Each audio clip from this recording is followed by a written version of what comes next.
And we motherfucking back, Beaners. What's up, baby? Oh, what up, guys? We're here. Nigga, we back. We're live at the Comedy Store for this episode. Goddamn right we are. We got some special guests, man. Oh, shit. We got the fucking fam, dog. You want to introduce? What's up, Sam? Oh, it's me, Sam. Sam Lopez. Y'all know Sam Lopez. from the goddamn. Hey, Jeff. Look at Jeff out there. Jeff Scott. What's up, Jeff Scott, buddy? Jeff Scott. Man, we at the fucking Comedy Store, man. Comedy home. Store. Trey's here. He was fired from this place, and that's awesome. Yeah, that's pretty dope. That's You know what I mean? Pretty Good story. memories, man. Yeah. Trey, look at Jen. What's up, Jen? Everybody, the whole team's here, bro. The fam's here. God. Oh, we're getting our picture taken. Good. Hey, Trey, what were you fired I want to for? be part of this. Why were you fired from the world famous Comedy Store? You Trey? tell the Well, story. you know. That's a good way to start. Yeah, it's that's a great funny way to start story, this. man. I was actually fired for getting a blowjob. Oh, Yeah. no, you, Trey?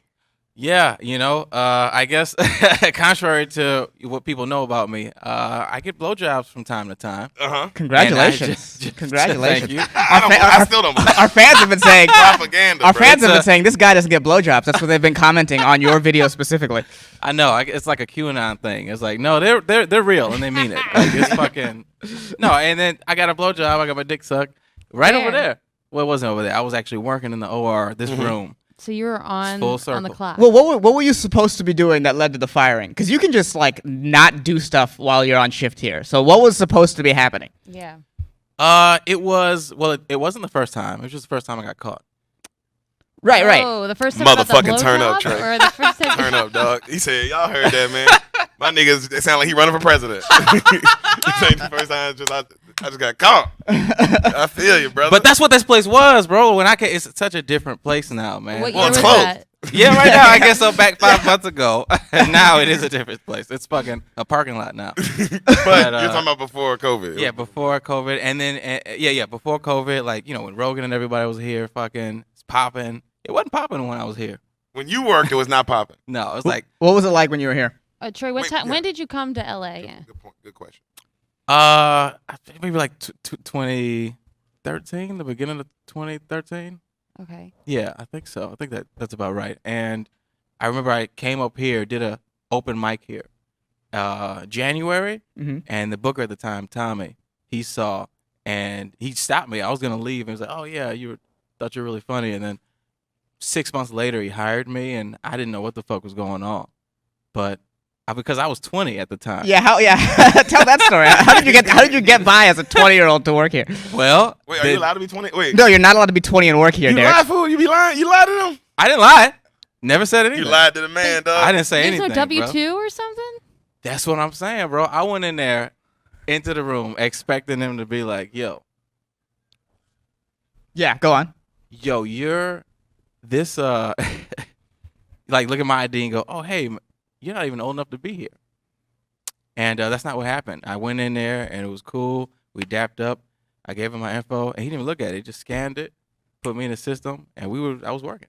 Just like that. Yeah, just like that. So it wasn't even Damn. like a thing. And then eventually I turned 21 working here, so it was only illegal for like. So you slid under the door, the closing door. You're like Indiana Jones. You just got in there. I grabbed my hat. And, I was out of there. Yeah, and then but the shows were bad. The energy was bad. Who was the biggest name on the lineup?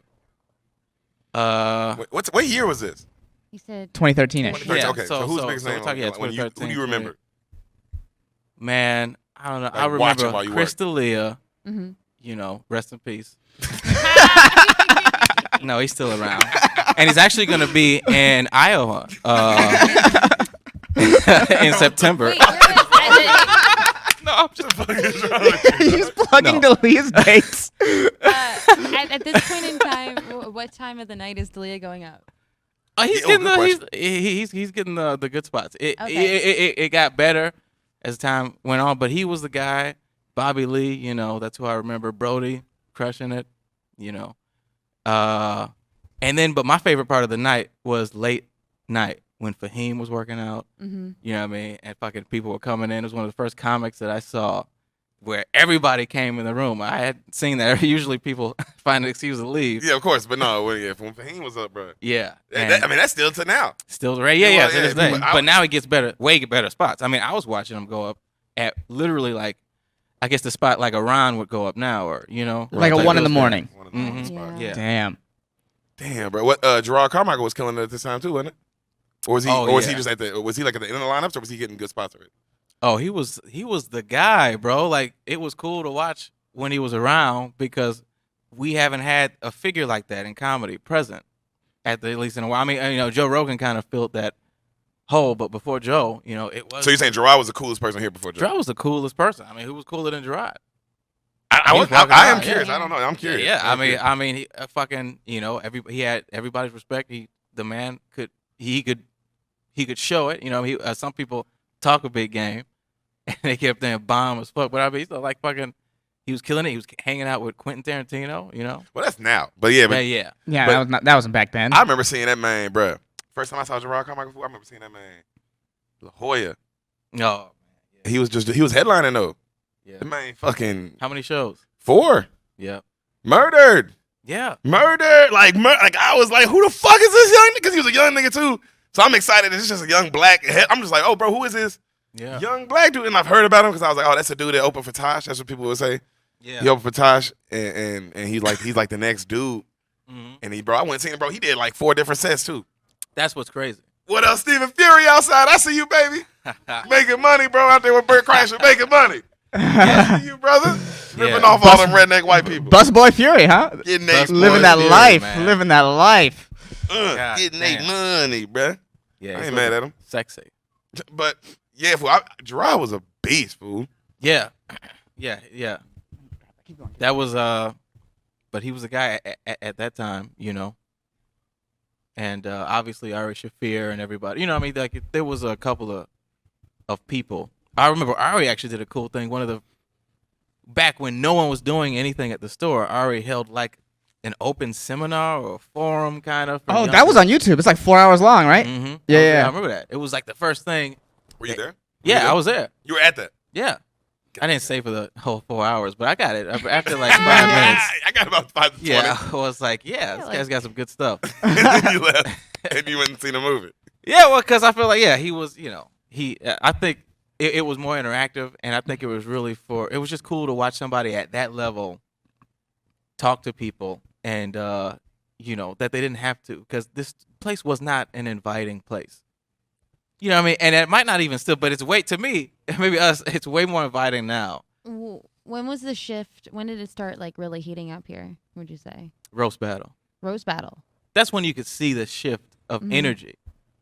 It was roast battle. It was like, this has never happened before. And then obviously, Tony Hinchcliffe's show, Kill Tony. Started popping, huh? That started popping. But really, the first thing I ever saw was roast battle. That's when that went from I'm dead energy, nothing, to this shit is crazy. It's electric. What's happening? Like, yo, this is real. I can It's feel real. the energy It's in this funny. motherfucker, dog. People are being really racist, but everybody's cool with it. So I guess I'll let it slide. What? You remember how you kept losing?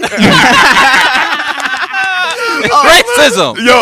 The best loss of all time, bro. Andrew Santino, bro. Yo, nigga, I don't know what. I don't know. I'm saying names, bro. Santino, you were a judge because you said this shit, dog. It was funny though. Nigga, Trey battles Stewart Thompson. Right. Trey battles Stewart Thompson. Kills him. He go.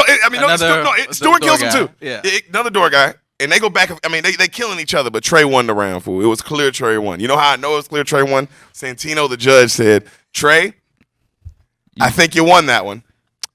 But I'm friends with Stewart, so I got to give it to my boy. That's classic roast battle, baby. That's classic, like, systematic race. Yeah. That's like, Nice. what the fuck was that, comedy. nigga? But also That's remember classic that comedy. That shit was funny as hell. the black judge also gave like the worst reason for Stewart to win ever. Remember that he was like Stewart, you were really specific about the type of black guy Trey is, but Trey, you weren't specific about the type of white guy Stewart was. So I'm gonna give it to Stewart. Man. I wasn't specific enough. Yeah. About the kind of like white. Like what do you think? Like he pretty much he was like, I like the creativity to your racism, Stewart. I like that you could have a lot of different. You really honed in on the type of black. Yeah, it's like, what are you talking that's about? a positive though. Hold up, I'm kind of on that side. Wait. What I kind of agree with that, black bro. person He did No, honed in. it's He honed obviously. in. Well, I guess you have to balance it with Stewart being a milk toast white guy, which is like there's some funny things you can say. You got some stuff but you can work much farther with my kind of black, which is like hey, light skin kind of ooh, look at you. You know, what do you like? It's so and Well, we talked about this. One of the best jokes I've ever heard, because it's not like racism can't be funny. Mm-hmm. You know, obviously sometimes it's about the joke. One of the best roast battle jokes I ever heard was it was somebody going against a big black guy, and he was like, "We've seen this guy. You've seen this guy in Planet of the Apes. He played the planet." I was like, but it wasn't even really racist. You know what I mean? That's like good joke. That's a just great fucking joke. Funny, bro. Wub Yeah. Savell versus Brandon Bricks. I remember that battle. That's right. Yeah, Mhm. yeah, bro. That was so. When he said that shit, I was like, "That's fucking what this show is about." And that was the beginning, though, of just a change. This place went from people like avoided it, you know, to this was a destination. Yeah, man. The belly room, bro. Golly, the belly room be popping, dog. Yeah. I saw your life change in that bitch. Oh my God! I Yeah. saw a sign go through hell and back, nigga. You know what I mean?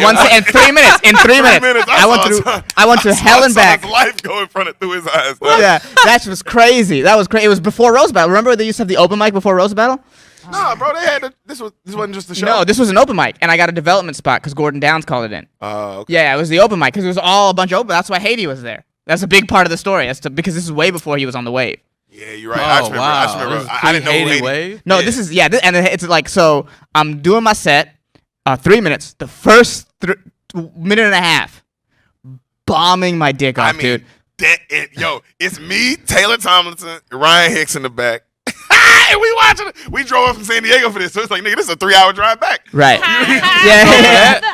We drove up for this, and man, Wait, you drove to be on the show or to watch? That's not. No, we all wanted to be on the show, but he got the spot. I got on, and then also Taylor was trying out for Last Comic Standing. That was the same night. Oh, okay. And then me and Hicks were just trying to get on. Yes. Yeah. Okay. And then, I bombed for the hard for the first minute and a half. Man, bro, we in the back like, oh, this is like one of them things like, oh, what do we say to him? We're looking at each other like, what do we say to him?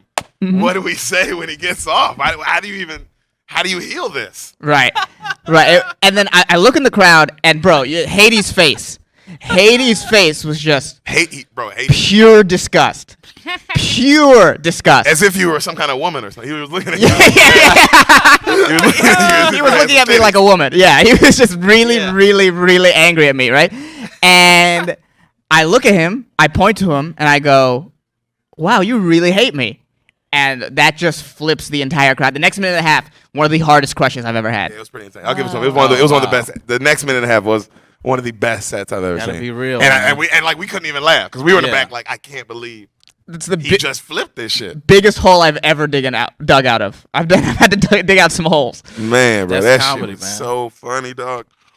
Oh, That's what's great about this place. yeah, that you got Yeah. fired.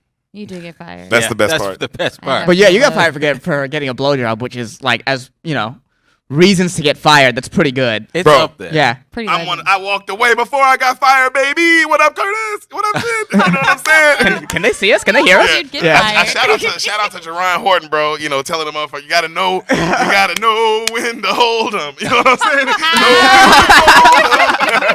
You gotta know when to walk away. Bruh, I knew it was time, dog. Hey, he said, there. Hey, you either get into a fight or you getting caught doing something bad. Oh, Yeah. doing And something it's bad. either every other day. Yeah. Every Yeah. day. And it's with other door guys. It's like with Yeah, the yeah, stand. yeah. Like one day you Every fight the customer, the day. next day you fought what waitress? She didn't Yeah. work here no more. How'd you fight her? Yeah. People just come up and tell people about it. Like everyone thinks it's our problem to solve your fight with Derek. Yeah. So many people, yo, what's up with Derek? Bro, I don't know. I'm not the one yelling at Wait, they servers were in the middle of the coming. shift. That's not me, is it?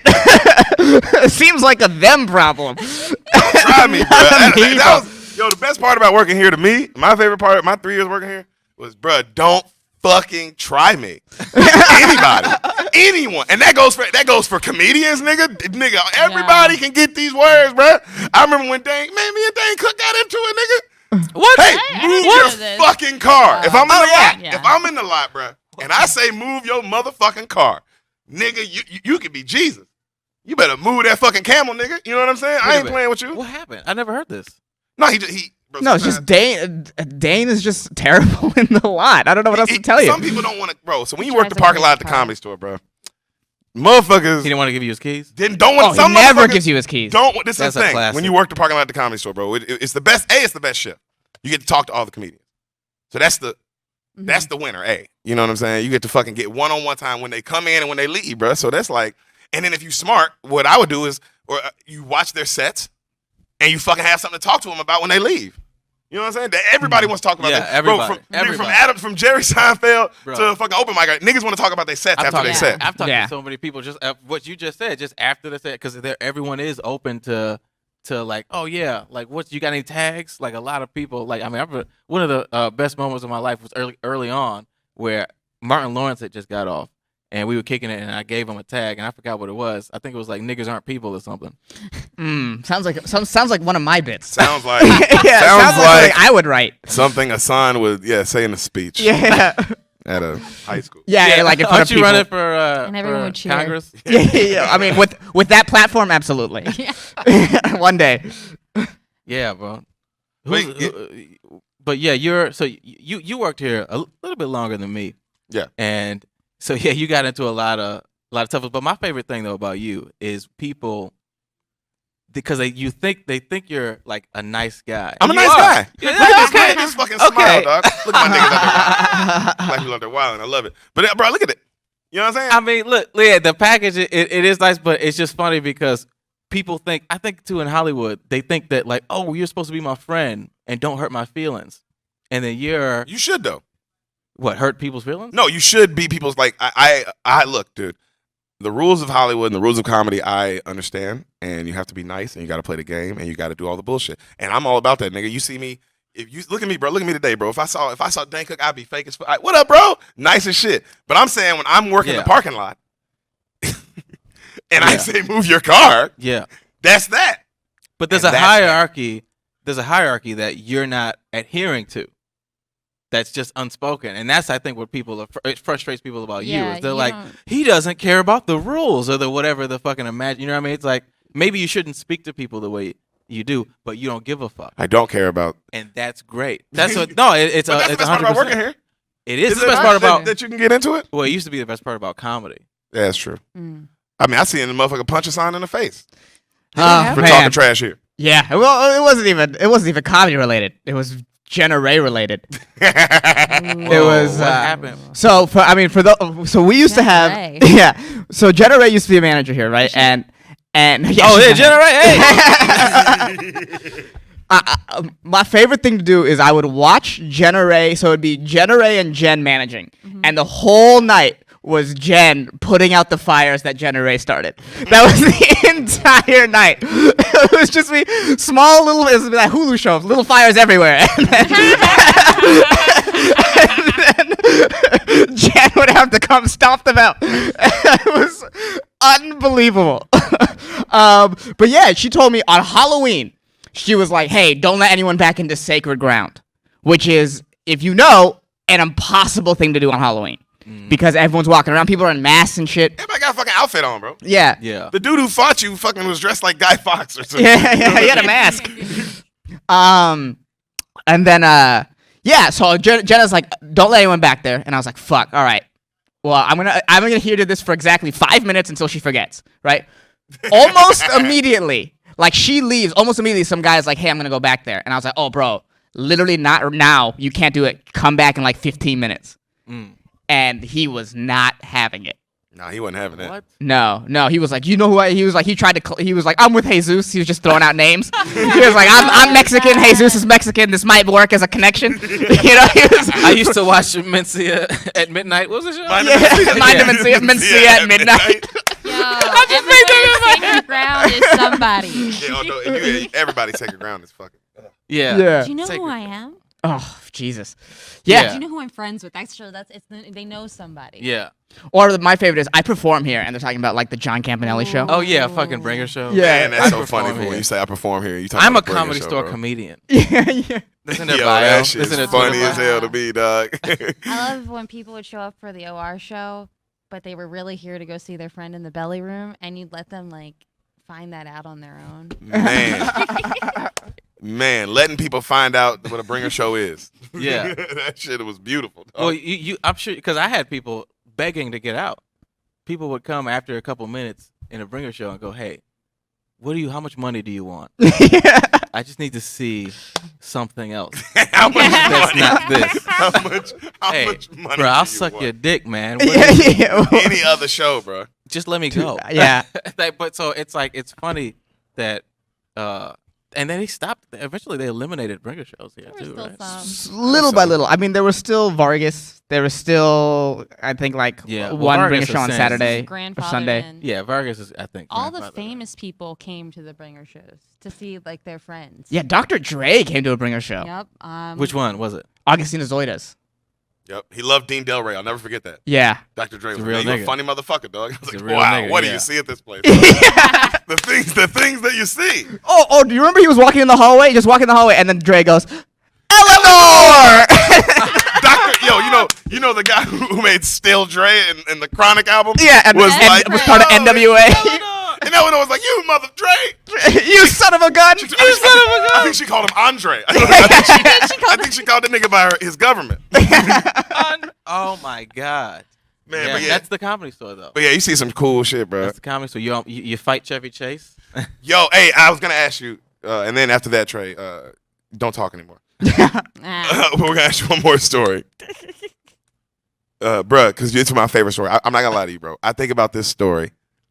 I'm gonna say, nigga, once a month.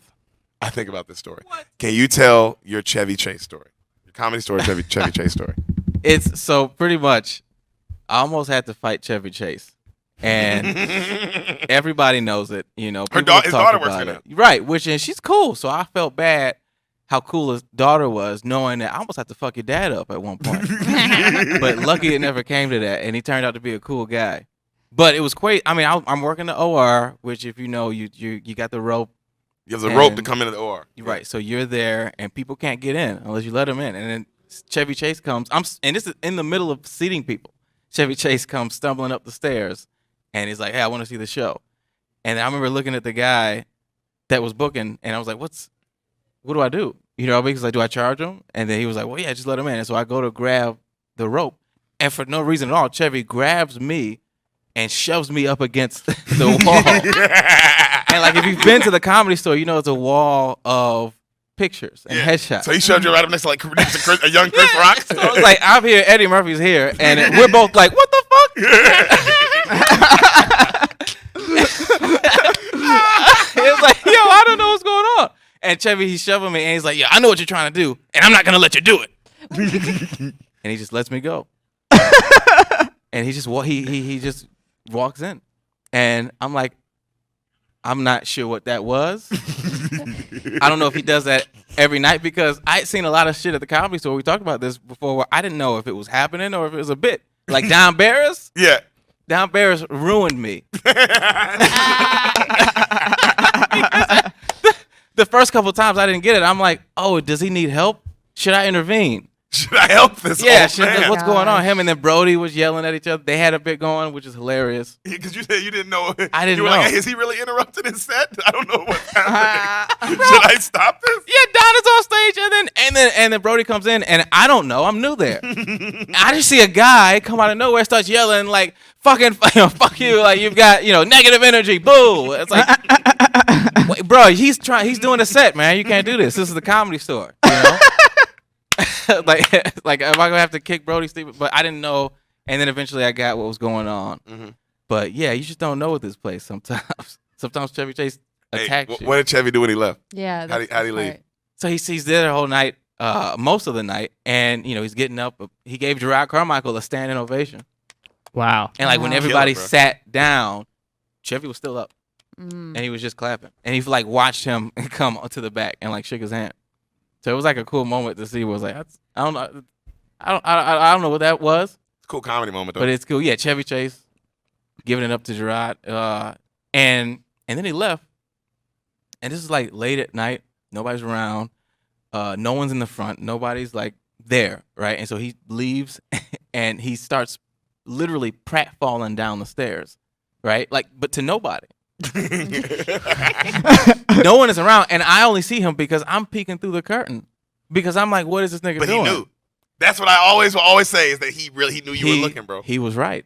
He was right. He was like, He I'm gonna was fuck right. this young nigga up, bro. He was right, bro. Yeah, because I was watching. I was watching him fake fall down the stairs for nobody. But it was for nobody. me. It was for you. And that's dude. when I realized, oh, Chevy Chase is the GOAT. He's the Yeah, goat. he was literally like, I'm gonna rock this guy's world tonight. and it was great. It was fun. I'm gonna give him a story that's gonna be his friend's favorite story. Man, bro. Yo, it's Chevy Chase. You know the guy from fucking He's like- Family Vacation. He's so famous that us knowing Kaylee is more impressive to my parents than like us seeing Halle Berry or something like that. Yeah, That's bro. crazy. Yeah. That is crazy. That's how famous he is. He's Yeah. so famous. Well, Fletch was good. Let's cut the bullshit. All right, let's not get into this. We don't have time. We don't have time to. We don't have time to fucking argue about how great Fletch was. All right, we just don't have the time. All right. God damn. Yo, hey Sam, I'm gonna ask you first. Me? Yeah, I'm gonna start with you. What's the best? How long did you work? Wait, how long did you work here? Not very long. I know because you got the real short end of this stick. Yeah. Comedy. Yeah. For all of us working here, you really got fucked. You know what I mean? So I hung out for so long. I was so patient, and they're like, "No, we can't." What up, girl? hire you." Daphne Springs. Oh, shout out Daphne Springs. I see. Oh, you know what I'm saying? I see you, girl. Yeah, you really got fucked, man. You didn't get to work here at all. Oh, I mean, I did for a minute. Oh, I waited like 3 years to work here. I was really patient. You I were. was really cool. I want to just say that. I was really cool. I didn't bother anyone. Thank you, Jen. I was so cool. I never got drunk. I never threw up. I never did any bullshit. I was bro. so cool. You never glad-handed? And then I hung out and I waited until Derek left, and then I asked if I could work here, and they're like, "Okay, that's fine." Yeah. And then COVID happened like 4 months later. Damn, it was that soon? I think I started 4 like in months. September, October. Oh. Damn. That's all you got. Yeah, but it was fun. It was. That's why I want to ask you. In your 4 months, who was the hardest crush you seen, bro? Hardest. Like, take fame out of it. I'm just talking about, bro. The motherfucking room was shaking, man. Like, oh, you had to be here to see it. Type crush. While I was working, probably like a Joey Diaz. Joey. Ooh, That's fair. Ooh. It's also like Definitely. it's like you can't even ask which set because it's like I I mean, can't all- even yeah, right? like Yeah. every set I've ever seen him have is like, what even happened to the room? Bro, it's in shambles. It's It's in shambles. It's experience. It's not just about like the stand up or like the jokes. It's about. It's like when you see this like family member that you've missed for so long, and like he's got all these new stories, and it's just a whole. Everyone's on board immediately. He's Uncle Joey. Yeah. Uncle Joey. Call me Uncle a Joey. cocksucker. Yeah. yeah, that's how my family. Get away, cocksucker. It's like, yeah, he's a force. That's fair. What you say, EA? You Yeah, worked what here. You was worked that? here 5 years, bro. I worked here 4 years, La Jolla 1 year. Okay. Hardest crush I've ever seen in La Jolla, Ali Wong, right before she filmed her special. Wow. That was the best First weekend. special. First special. Best weekend I've ever seen in my life. Ali Wong, Ali Baby Wong. Cobra weekend. Yes, Ali Wong Baby Cobra weekend I was blown away. I was like, who Nigga. the Cobra. fuck is this? Because everyone before that, all the door guys were like, oh, she's hacky. She does, a voice every punchline. So that's what I was expecting. And I go in there and I see one of the best hours ever. And I was like, yeah. oh my God, who is this woman? Out of nowhere that everyone was talking shit about. And she was amazing. That was the hardest crush I've seen at La Jolla. At the store, regardless of fame, dude, Eric Myers in the belly room for a bitch set. Eric, He rocked the room so hard. I fuck with that. He's a beast. He rocked I the fuck room with that. so hard. Because He's a when you beast. said that, that's immediate. I went to sitting back. It was back before Bitch was selling out consistently too. So Yeah. I was sitting on the top, watching it from like the elevator area of the belly room, and Yeah. I can't believe someone followed him. I can't believe anyone followed him. Who followed him? I don't remember, but it doesn't even matter. It It was some poor soul who had to Damn. follow him. No, he's fucking a beast, man. What about you, Trey Joseph? Well, Hardest crush. Before I say that, I want to tell you my favorite Eric joke. Okay, yeah, go ahead. which one? Where it was just, and this was during the Ray Rice thing. Everyone had the lamest take on Ray Rice, and he got up there, and then I forgot what the setup was, but the punchline was, she pushed the wrong buttons on that elevator. I was like, bro, and the whole room, like, obviously was lit on fire. It was like we were all like, "What did we just hear?" Oh my God, She bro. pushed the wrong buttons on that elevator. Didn't she? Damn. Damn, yeah. So that was fucking. Yeah, he's a beast. I think the guy that I saw, crush.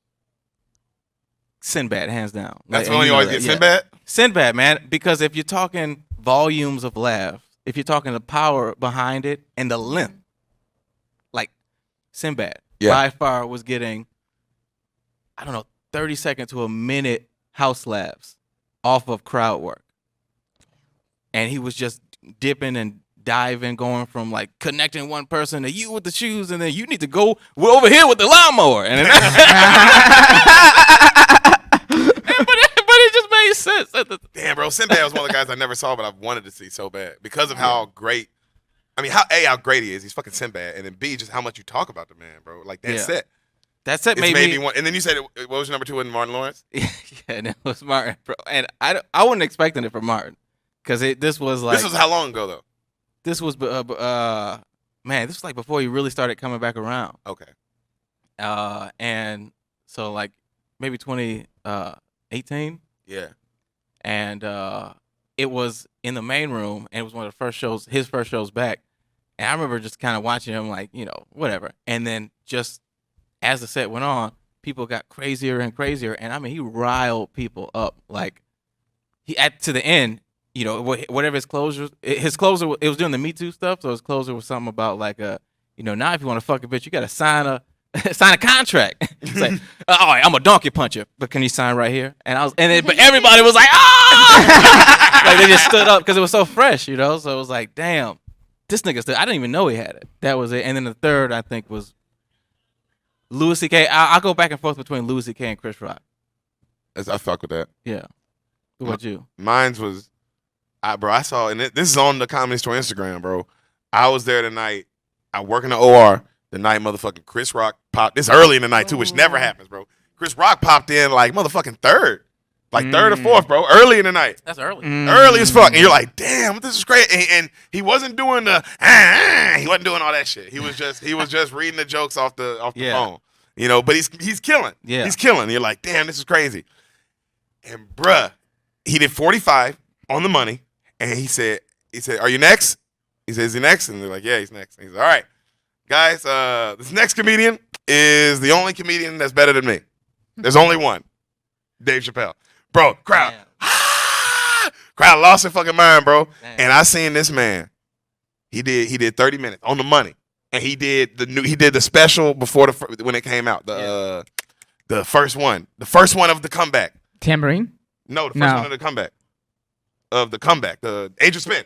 Oh, yeah. The first one, bro. He was doing that shit. Chappelle, nigga, and my God. Oh my God. Yeah. 30 minutes of pure unleashed Dave. Like not doing the late night thing. Because I know a lot of people are like, oh no, he wasn't doing that, fool. He was rocking this OR like it was a special. Mm-hmm. You know what I'm saying, bro? And I had never seen nothing like he fucking murders. And he gets, he drops the mic, does his last joke, drops the mic. Everybody, immediately. Standing ovation. Ah, right? They turned. I've never seen a crowd. The whole audience turned with him and clapped his way out. Rick Ingram had to walk by this nigga and by everybody looking at him. And he had to get on stage and talk while people were still clapping. And it was one of the hardest bombs I've ever seen. Rick, I love you. You know you're a motherfucking monster. But that's what made it like, God. Bro, this is the Comedy Store, bro. Yeah. This is the Comedy Store. You just got to go up there and grab the mic. You don't even get to you don't even have to. Start talking. But you know what? That's fucking crazy. That what makes you cool. a G, though. That's a cool thing to see. Mm-hmm. That's what makes you a motherfucking real G. Especially at the Comedy Store, bro. You see some motherfucking legends, man. Oh, bro. You see. I mean, I remember one night I'm working the belly room. John Campanelli's show, right? John Campanelli is on stage. Or he gets on stage. And I go, all right, I've seen enough. I'm going to go watch the main room. I've seen enough. Hey, bro, John Campbell, I want you to know something, bro. You used to fucking torture door guys, dog. You were fucking torturing us, bro. Literally, like, human fucking putting the dripping water on me. Waterboarding, nigga. Yeah. You waterboarded me for 3 years. Yeah. Every other Friday night, you fucking waterboarded me and all my friends. He had this unique ability to sound like he's almost getting off stage and then go on for another hour and a half. Bruh, it was doing dog shit crowd work, man. I love you. I'm not saying, just nigga, do some jokes and let them bomb. If you were up there like trying new shit, doing jokes, letting them bomb, that's fine. But you're up there like, who's dating? Nigga, it's minute 47. What do you mean who's dating? Who's dating? On minute 47, who's dating? What, nigga, you should know. You've had 47 minutes with this audience. You should know. So we got any out-of-towners tonight? That's your closer? How you gonna close on that, dog? You gonna A lot of. So what do I talk about next? What do I talk about next? How dare you torture a door guy like that? Yeah, that was I gotta sit back there and Miserable. want to dream to be a comedian, and as you waterboard me, you know what I'm saying? You monster. It's like Navy SEAL training, but for comics. It's just like, can you really sit through this? Honk the horn. If you honk the horn, the comedy store will let you go. If you ring the bell, you can get out of here. Bro. That's what it Yeah, was but like. you're never allowed back to be a door guy. No. So I'm 2 minutes into Campanelli. I'm like, I've seen enough, right? And so I walk downstairs. It's Rock, who is going through his Oscar monologue, right? I watch that. Murders, because it's like right before the Oscars. Then watch Louis C.K. He brings up Louis C.K. I watched Louis C.K. for a good amount of time. I saw the same show yesterday, so I was like, let me check out what's going on in the OR. I watch Rock again do his monologue. He brings up Chappelle. I watch Chappelle do like 30 minutes. Like really good, and we're like, middle of the night Chappelle, not end of the night Chappelle. So he's only there. It's tight. He's in the pocket. Yeah, he's not. He's not drinking. He's Or sharp. he's not Chappelle. like on edible 5 and he's Yeah. Because that's a whole different Chappelle. Bar whore, more shy. Like, nigga, I love the joke, but my nigga fool, just do him. No, you can drink. If I was him, I'd be. Yeah, well, he's earned that right. I'll say that. Earned that shit. I fuck him too. So I watched Chappelle for 30 minutes or so. I go back up. Campanelli is still on stage. That's great. Lord. No, the jealous, not wrong word. The like just the comedian in you. Once when you see Chappelle late night and he's like super fucked up, you're like, damn, I just want to see him do the thing. That's really the problem. You're not like mad at him for me. It's like, okay, you doing it, but you're just like, fuck, I wish he's the best. He's the best when he's the most fucked up. He's already still the best when he's drunk as fuck and the audience is drunk as fuck and he can calm down and do like 4 hours in front of him and it's like, what the fuck is this magic shit? You know what I'm saying? But when a nigga is sober, he's the greatest person to do comedy, bro. Well, you feel Richard. a little cheated. You just feel like I always felt cheated because it's like, I'm getting a version of Chappelle, which is still better than no Chappelle. Of course. But damn, nigga, like, let me tell one joke. Can I get one joke? And it's not like what he's saying isn't brilliant in the room, but it's just looser. And I mean, I've walked out on Chappelle before. Well, hey, bro. Well, you've also seen him like 30 times. 30 times. Yeah. You about to say, exactly saying, if you work at the Comedy Store, bro, we love you, Chappelle. Obviously, you're Dave Chappelle. You know we fucking love you. But when you pull in, everybody who works here is like, fuck! Fuck! God fucking damn it! Motherfucker! Hey, I'll pay you $60 if you take the rest of my shift. Fucking I will out give of you here. $200 if you take the rest of this back door, please, dog. Just Yeah. I can't be here with this nigga all night. Yeah.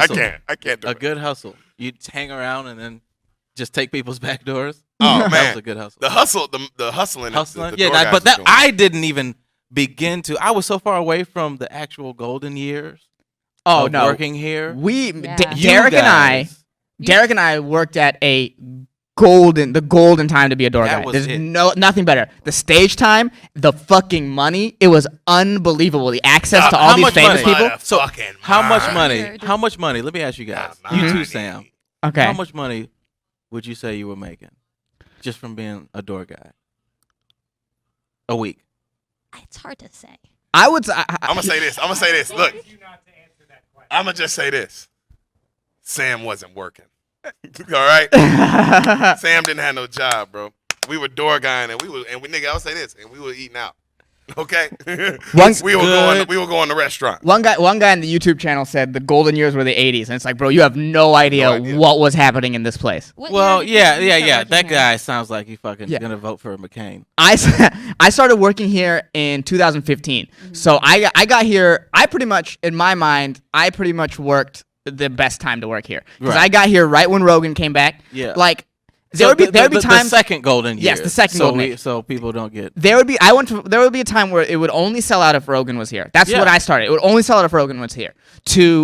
By the time I quit, I was like, if it's not sold out, even with a not stacked lineup, if it wasn't sold out, it'd be like, why is this not sold out? So I saw it like I saw the transition into I saw the bloom pretty much. It was crazy. It was fucking wild. People, they went from, like, when I worked there, you're not making money here. Are you kidding me? You know what I mean? It's like, what the fuck is it? But and then it was like, oh wow, you get to and fuck the money too, because it's like when I was working here, it wasn't the place to be, you know. Yeah. And then to watch it become, and a lot of stuff was, you know, Joe Rogan and all that stuff coming back, but it was just a perfect storm. And I mean, you know, and it went from 8 people in being in the OR to, and we used to look at that going, oh, that's a good night. Yeah. 8 niggas in the OR was like, oh, we got a crowd. Oh, it's popping. That's crazy. What's popping? And then before Yeah, COVID, you ain't selling booze to 8 people. yeah, Yeah. That's funny. Those 8 people were fucked up. Yeah, I believe that. Yeah, Man, bro. and then when you left, When I left, it was great. I mean, bruh. Look, man, I'm sure the man gets a compliment a second, probably. But Joe Rogan, bruh, you paid rent, bro. You know what I'm saying? Oh Yeah. my You God. was- hey, dog, my I don't know if God. anybody's ever given you this compliment, but my nigga, you was paying people's rent. You Just know what I'm by saying? just by existing, you paid at least 20 people's rent. Yeah. By Yeah. Parking his car, getting a drink. Parking in your car. Bro, parking your car. Yo, just getting like, bro, so I remember when I first got here and I'm parking in the lot, I realized, like, okay, the lot's the place to be. That's how you get, this is the moment this is the Comedy Store. But man, I hope this motherfucker, it'll come back. I know it will, but damn, bro, this is just when you're a young comic, you see some shit, bro, that it's, you don't know what's going to inspire you. But bro, I was working a back door in this motherfucker, and that's the worst shift here. You sit in the back. When people come into the belly room, you just sit there for 8 to 10 hours. And you're just there. And that's it. You don't move. It's awful. Bro, I'm sitting back there. It's a Monday. There's Monday Night Football going on. Hassan is working the parking lot. Yep. All right? It's early in the night. There's nobody even here yet. The fucking like super dope Range Rover pulls in. It's motherfucking Louis Anderson. Louis Anderson. Former door Louis Anderson, bro. What's he listening to? Monday Night Football in the car. He pulls up. Hassan's like, hey, what up? You want me to move your car? And he's like, oh, you mind if I finish the game? And Hassan knows football. So Hassan's like, oh, it's a great game, right? They start talking about the game. Hassan comes back to me and goes, hey, bro, I'm opening for Louis Anderson at some theater. I did 2 theaters with Louis Anderson That's the off a Comedy Monday Night Football game working in the lot. that's it. I said, That's what it. the fuck? That's it. I saw you talk to him for 3 minutes. Yeah. That's great. Yeah. That's the best part. That's what you're at the core. It's like you can see some wild shit here. You can see. I remember when Dave Chappelle literally called Jack Knight and Valentino McCoy. They were right there. I'm looking. I remember that shit, bro. What happened?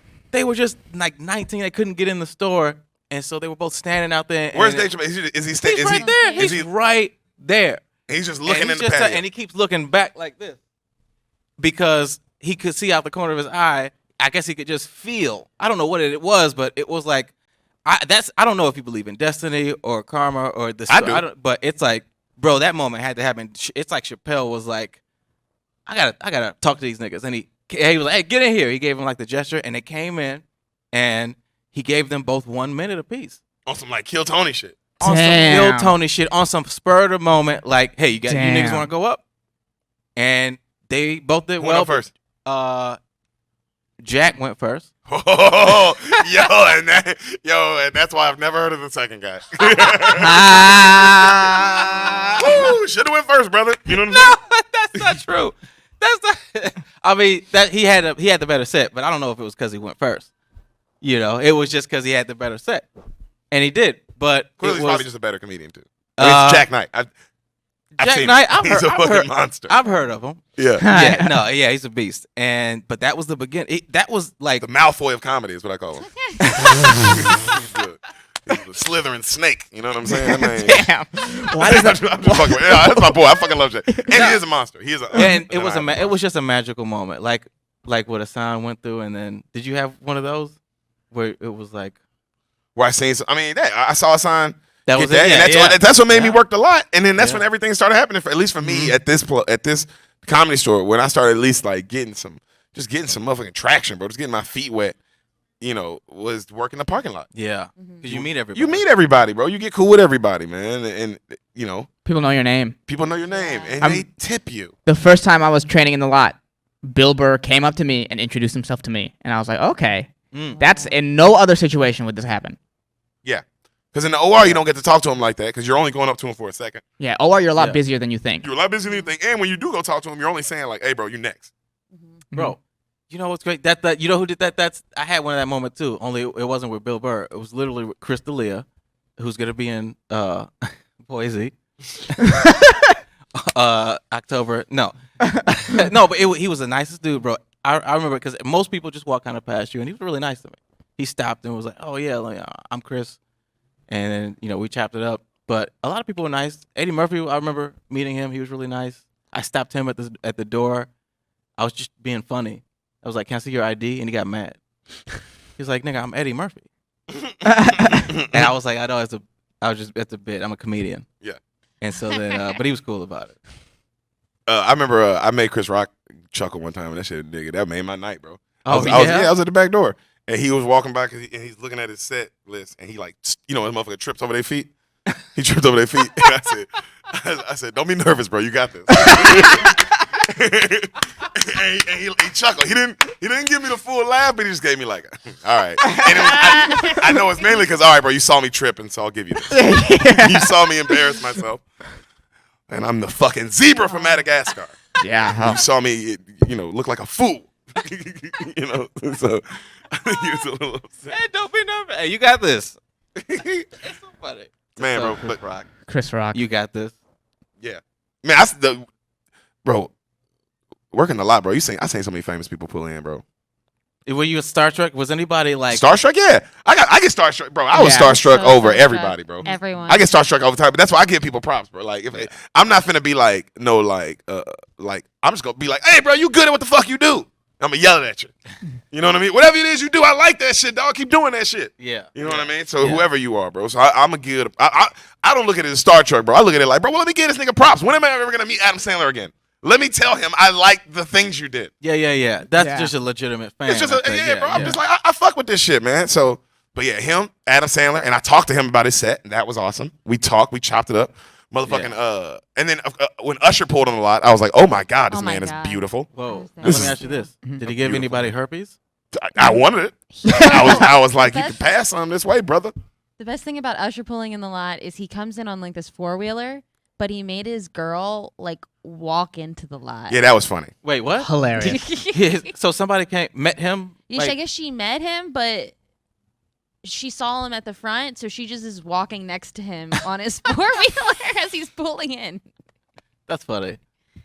I mean, Usher's, He was wearing like a Usher, I remember I talked to. He was wearing. No, Usher was wearing. Yeah, he was wearing. breastplate. He was wearing like a breastplate and then like a white like Kill Bill outfit. Remember the yellow outfit in Kill Bill? But yeah, white? It was white, but it was like this That's nigga's so about to go fight 88 samurai. You know what I'm saying?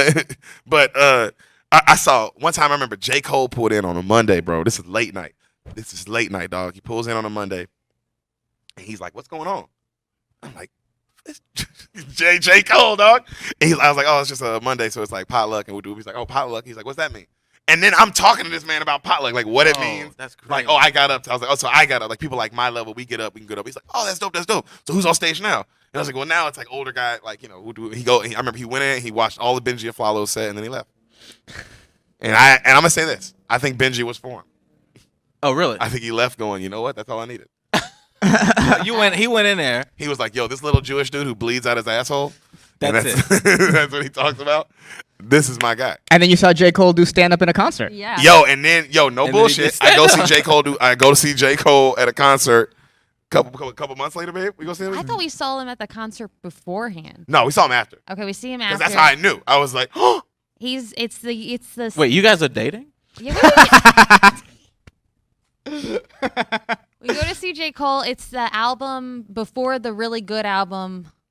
For Your Eyes Only album. Yeah, that one where he's on a subway. Yeah. The whole time. Okay, and he sings like half the songs.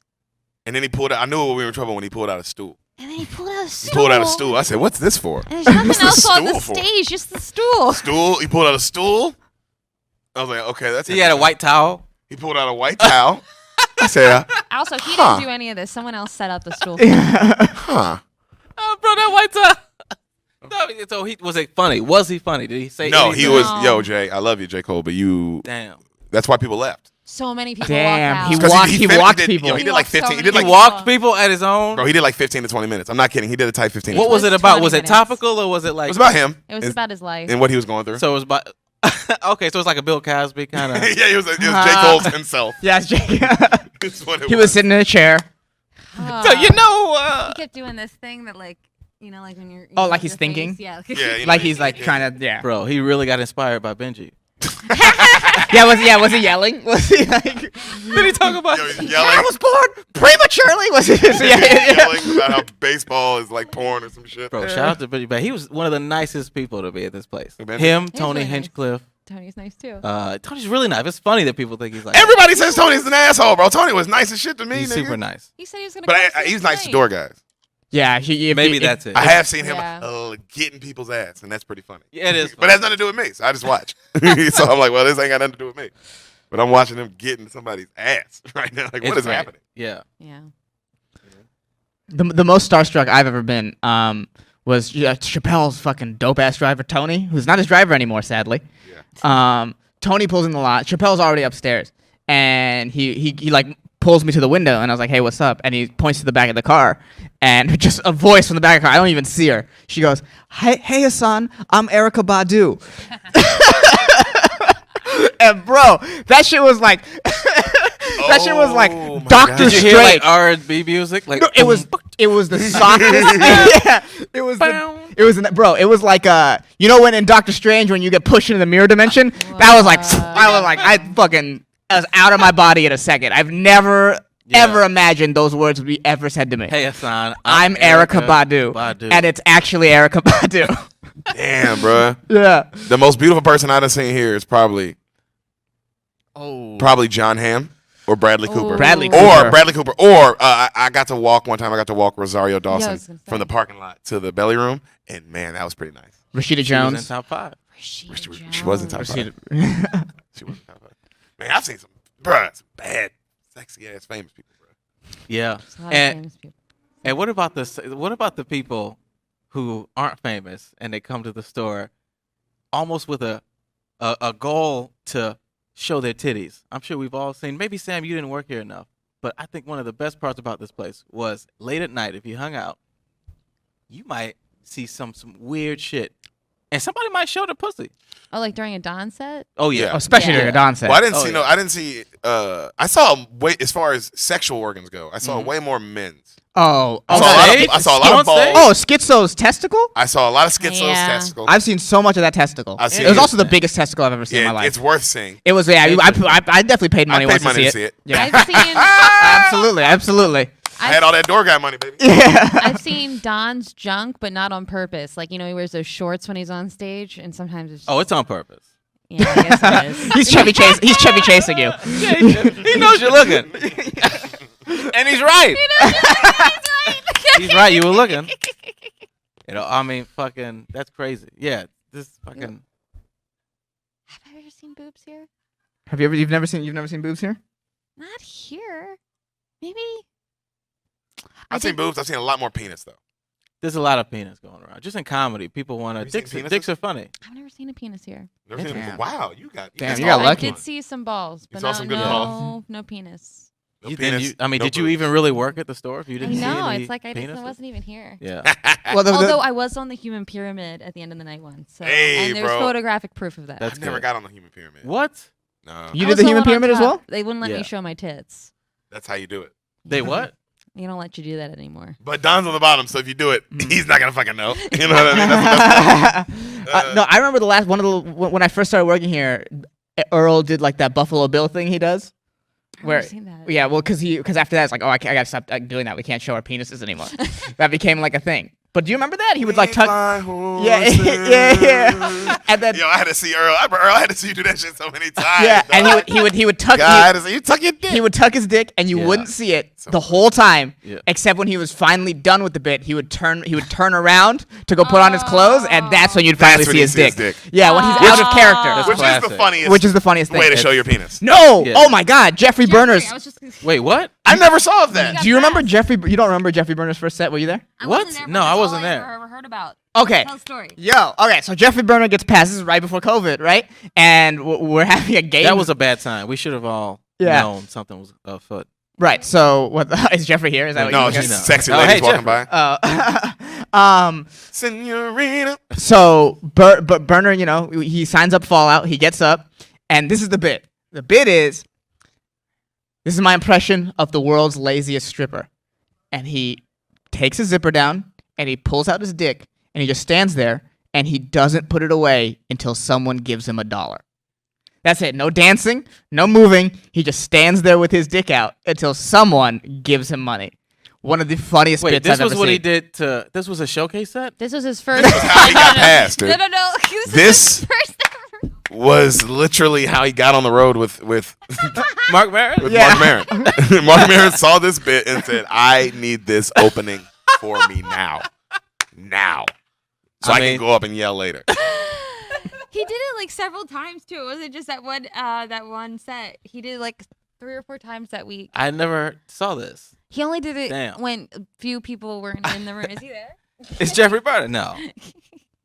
Man, Jeffrey, you're a fucking idiot, bro. This is one of my favorite Jeffrey. stories. I don't know why. I just thought about this one, and hey, whatever. It's gonna make somebody look whatever. Yo, one of my favorite stories is when Brian Simpson, one of our best friends, was a door guy here.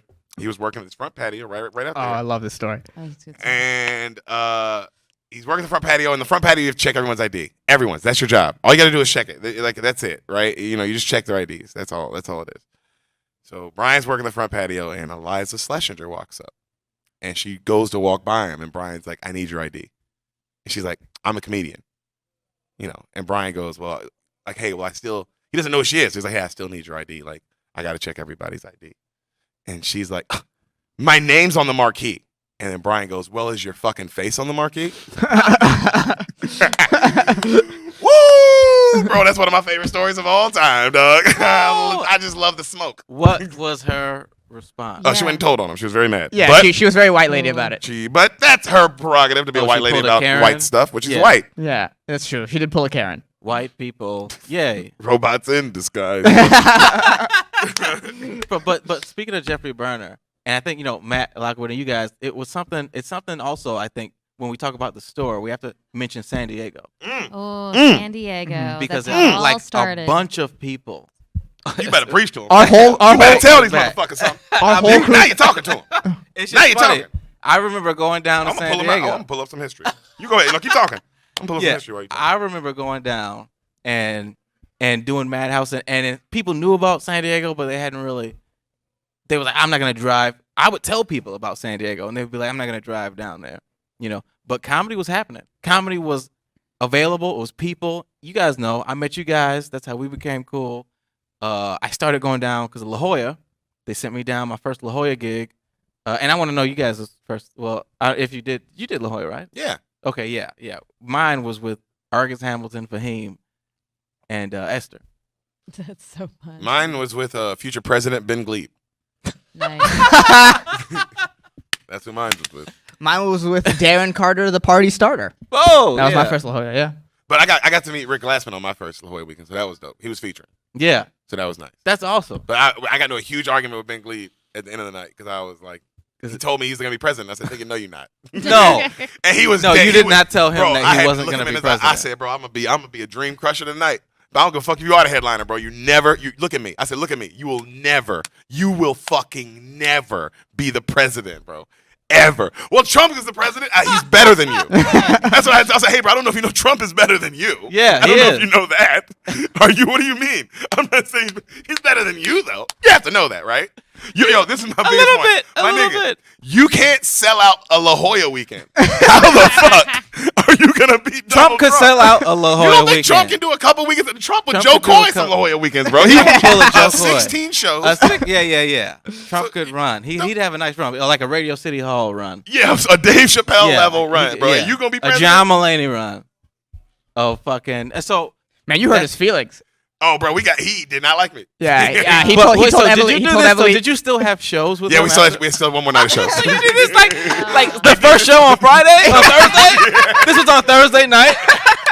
You tell him you felt the need to let him know, hey, bro, you ain't gonna be president. Nigga. I don't like to give advice. Who wants to be that comedian? But hey, young comics, bro, don't get in the argument with the headliner on Thursday. Wait till Sunday. Definitely wait till a Sunday show if you're gonna tell him he can't be the president. You know what I'm saying? 'Cause you don't know how everybody's gonna react. Some people might take that shit real personal. Yeah, that's good. This is knowledge. Hopefully, some young guns out there are hearing that and they pick that up. But yeah, San Diego was a fucking. it was a time, man. You know, I mean, it was fucking beasts were coming down. Yeah, man. You know, I mean, I don't know if you want to go over some of the lineups, but Bro, that's where I met Sam and fell in love. That's Yeah. where we fell in love. And let's talk about that. And let's dive into. Bro, I had what's no important. idea you guys were together. What did like? I know. We try to keep it under wraps. I only We found try out to a couple be- months ago. Yeah, and he lives with us. We try to keep it very Jay-Z Beyonce. We just told him we slept in there. We told him there was 2 beds. He never looked. Nope, ever. That's crazy. It never But goes in. yeah, bro, this San Diego, bro, was. Hey, man, I don't like to toot my own horn other than all the time, but I'm the greatest booker of all time. Oh yeah. And I'm going to go down on the record and say this because I've never said it out loud on a podcast. Yeah, But it I- should be said. Was Yeah. the greatest comedy club booker of all time. That's the Name man these I fell lineups, in man. love with. She fell in love The with king of San Diego. the king of San Diego. Did I call myself a god? You're goddamn Yes, right I you did. did. I said I was the god of San Diego. You want to know why? Because I decided who got the time. I decided who got the stage time. It was me, the gatekeeper. And you want to know how I ran that gate? With a fucking authority. You know what? Iron Fist posting. Yeah, it was tough but fair. It was. It was tough but fair, and a lot of people didn't like that. They were coming down from Hollywood. They were coming down from La La Land, and they were like, I live in LA. You should act like I'm funny. If I bomb, don't tell me I bomb. I'm telling you. This ain't the comedy store, baby. Well, actually, the comedy store I'll tell you too, but it's still a little more Hollywood, especially now. You know, Well, you you're gotta be in kinda Hollywood. You're literally you're in Hollywood, so you gotta be Yeah. kind of Hollywood. Yeah. Man, my favorite thing about the San Diego Madhouse, bro, is when you bomb, bro, you felt it, nigga. You followed murderers. Yeah. Bro, You everybody, followed man. everyone. Everyone who I booked is now famous. Yeah, And I'm Preacher gonna say that. Lawson. Yeah, fucking. Preacher, Jack, Sam. Sam J, Taylor Tomlinson. So many people, Who else? man. You've booked Jesus. Yeah, it was some fucking Come on, stacked dog. lineups, and people were driving. There's a reason people were And driving. then everyone, yeah, just a monster. Yeah, I mean, bro, people were driving down to do San Diego shows, bro. I was only paying $25 a show. It ain't like I was paying motherfuckers. Yeah, you were nobody's getting gonna- $25. You were getting free drinks and you were getting some free food, and that's all you was getting, bro. So I you remember leave when it with wasn't $100. even, and the Yeah, $25 you lose is that- like a bonus. I had to fight. remember- I had to fight for the $25. Yeah, you lose Yeah, money it was those nothing. weekends. Oh yeah, you lost money, You lost money. but But the crowds, bro. Let me tell you something, because I've never seen diverse crowds. I saw so many black and brown people in those crowds just off of the lineups, because something that Hollywood don't. I don't know if they figured this out yet, but there's like a fake diversity in Hollywood where they think having 2 black guys is diversity. Yeah.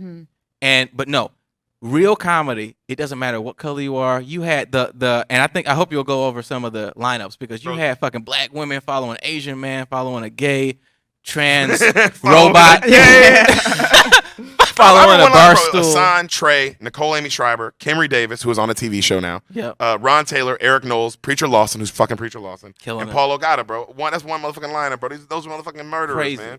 You know, one lineup was motherfucking Keon Poley, Moses Storm, Preacher Lawson, Sam J, Jack Knight, Brady Matthews. That was a lineup. These motherfuckers were coming out for $25, bro. Because These shows was popping, dog. They were popping. it was popping. Yo, Sam, you were there, fool. You were there because you saw I that was shit, there. bro. He The never energy, booked me. yeah. Never booked her. Never booked me. I told her I never would. crazy. Told You never booked her? No, I never You booked never her. booked her once? Sacrifice for But love. Sam just started. Oh, She was yeah. like, we're talking. Right. Also, bro, I've been listen. on stage like 5 times when I met you. Yeah. Yeah, I guess that makes sense. And we're talking about you're following like Taylor Tomlinson, Daphne Springs, Zainab Johnson, Punky Johnson, Yeah. Reggie Beef. Jr., Shane Brent. You know what I mean? Like Brian Simpson, Billy Bonnell. And It was crazy, bro. We were turning Jo- up. Jason Cheney, Sean Grant, Joseph bro, Clitico. We were turning up, bro. Joseph Clitico, you could Ron argue G. You could argue that was the Comedy Store before, like that wave. Say what you will, but it was weird to watch, because when that was popping, the store was still like not popping. Yeah. No one was hanging. And then gradually, it was like as the San Diego wave came down, everything kind of came together. And there's a reason why. Well, I don't know, was it 4 or 5 door guys in a row came from San Diego? In a row, bro. I mean, come on, So it bro. sta- Let's keep it real. Yeah. It started with. Let's keep it 100, bro. We were a fucking wave, bro. And we So still are. many. This, Yeah. bro, the San Diego wave, fool, was It fucking started- 100, bro. I'll brag about it. I'm gonna brag about this because it started with me, and I really feel like I did a lot to get the San Diego guys in. Were you the first hire? I was the first of the wave of our wave. Yeah. Yeah, absolutely. I was the first hire because it was me. Then I lied to get Brian Simpson on the show. That's right. Yeah, I lied. Brian Simpson wasn't supposed to get up on potluck. I lied and said he was supposed to. Brenton was like, okay, I guess he was. He got up, killed, and then from there it was just Adam White. it was just Great. go That's time. it. Yeah. That's it, man. So You it was gotta- me, yeah. then Brian, then Derek, I believe. No, Crazy. Derek, you replaced Brian. No, I know. Brian got fired when I got the Yeah. day. Wait, did he get a blowjob? No, he just No. no call, no showed. Yeah, slept Brian in. just overslept, which is a way sexier way to get fired. Yeah. But no, the day. So Brian got fired, and then the next day I got a job. Yeah. Oh, okay. Then- I replaced Willie. Mhm. Willie Hunter. Did you replace anybody else on? I replaced Jared Levin. Imagine, like, I was the Jared Levin replacement. Bro, Jared Levin. my man That's B my said guy, man. overslept on the job. I mean, he didn't come in. He overslept. Yeah. The fuck's wrong with you, dog? Yeah. But yeah, That's pretty funny. it went Brian, Burner, Lockwood, and then Austin Isaac. I think I don't know what the order was. I think Isaac came a little bit so earlier. like I thought 5 or Isaac 6. came before. Oh, hey, Isaac came- Guam got hired with you Oh, too, Guam fool. got hired. Guam got hired right after me. Yeah. That's another one. Yeah, so it's like, and then Funniest guy, funniest door guy. I mean, man, that's on what they call on him. any given night, yeah, so he's up Yeah. there. Yeah, bro. Yeah, I've definitely learned to like, oh wow, appreciate Guam more and more as it went on. Yo, how many other comics are yelling that they'll rape somebody in the audience? That's Nobody. amazing. It's I don't really, know and the many. audience Nobody. is either horrified or Laughing their ass off. They're either It's like, horrifying what the or fuck this is the this? best. Yeah. This is the best show I've ever seen. This guy is saying Yeah, he's it going is. to rape us, and they And it were was a like, pretty good ratio. Most crowds were okay. 30%, I'd say. Maybe 20, maybe less. But most people were like really on board. We're getting raped by Guam. Magic of Guam. Magic Guam's magic of the OR. Magic of the OR. There's a sign out there that says, "Be who you are." And that was the first thing when I came up here. The guy was like, "Listen, that's Did you what ever this see Mitzi? play-" Oh yeah, I saw Mitzi twice. You saw Mitzi twice. You actually got to see her. I never got to see She her. was out of it. Really? I don't- She was older. I know. I didn't. If you want to be philosophical, I never actually saw. Okay. "Oh my god, Now get out. Jesus." Hey, now literally leave. That's it, guys. That's it for Trey. Somebody else come in. Anybody else that we fuck with? No, I physically saw the body that can be the body that was formerly referred to as Mitzi. So you saw her vessel, but not her. Right. It was Yeah. Louis C.K. His first time back. Remember when his first time back, he came. He wrote like a letter about how he was mad at the store because Mitzi Yes. wouldn't pass. I remember him. that. I do remember that. And then he finally was like, "I'll start." For whatever reason, he came back. Mitzi was there in the main room, and it was the first time I ever laid eyes on her. Wow. And she was just sitting there. It's crazy. I never got to see her, bro. Never saw her either. No, but her memorial was one of the most fun nights of all time. Met Yes. Jim Carrey. Made Jim Carrey laugh, bro. I hold on to that fucking memory, Oh, bro. yeah. I made him chuckle. There was was what's a it called? That beautiful was great. So it was me, you, and Fury, right? Yep. And we're on the belly room where Steps overlooking the parking lot yeah. where everybody, all the famous comedians are down there. right. So we're overlooking the steps. And what's funny about the belly room, it was open for like all the women back in the day who want to relive whatever they were going through. And so it started the whole night before you got there. It was just a train of older female comics telling us how much the belly room was terrible. The belly room Which was is awesome. awful, just like one of the worst places to perform, right? So after that, Derek comes up and we're just shitting on old people. We're Just shitting on everybody. shitting on Yo, old and people, It's bro. all dork. It's We're not like, oh, dork. Bud Freeman, how come you can't like we're like shitting on We're like, oh, bro, we going hard. We shitting on everybody in the parking lot, bro. Yeah. All these That's famous comedians. so Yeah. All funny. these famous comedians, Oh bro. But we're my having God. like such a good time. We're like laughing so fucking Yeah. hard. And then a voice Comes behind us. and starts joining us and just shitting on these old people, right? So it feels like a door guy. So we're going with him, and then I think someone hits me, and I look over, and it's fucking Jim Carrey. Carrey. So Wow. it's the four of us just shitting on Yo, everyone in what the did parking you lot. say? He said, look at them all down there wanting something or some shit like that. he said, everybody down there wants something from me. Oh, God. And we're all laughing. Yeah, and he goes, and we're not asking him for shit. I've been here 5 minutes, and Byron Allen's already offered me a TV show. TV show. Yeah. It's been 5 minutes and Byron Allen's already offered me a fucking TV show. We're dying laughing. We're shitting so on Byron Allen funny. with Jim Carrey. Fool. Oh What the my fuck is going God. on? Well, That's the it comedy genuinely store. felt like it was four door guys hanging out. Yeah, that was some door guy shit. Because it was, yeah. And That's it so is like cool. a fraternity in that sense. Yes. If you worked here, you'd know Yep. what's going on. And then we all took a picture, and a waitress got in front of me, so you can't see me. Yeah, it's a great picture. I'll post it 'cause I'm in it. Isn't that a great... Yeah. That's a great... Like, that's pretty much the story. That's the comedy store. Well, remember we were chilling. Call back to a previous person. We were chilling, and then all of a sudden Jenna Ray goes crazy and is like, "Hey, it's my best friend Jim Carrey," and then that's when all the attention comes. But we Yeah. were God. chilling. Oh, man. Well, That Jim was Carrey. I and remember then everybody started bothering him. he came to Roast Battle one night and he hung out. Were you guys there for that night? No. no. Yeah. That was before we worked there. Yeah. That was like right before I got Okay, there. yeah, that was chill because it was like he was the highest. Again, Roast Battle was pulling in stars, but that night Jim Carrey just hung out. I remember like, oh, this is crazy, and then from there it seemed like every week they had a different star, but he was chill, man. I remember Jim Carrey was kind of just talking, kind of telling stories. It's cool to see people like that are that famous, but they somehow managed to remain regular humans.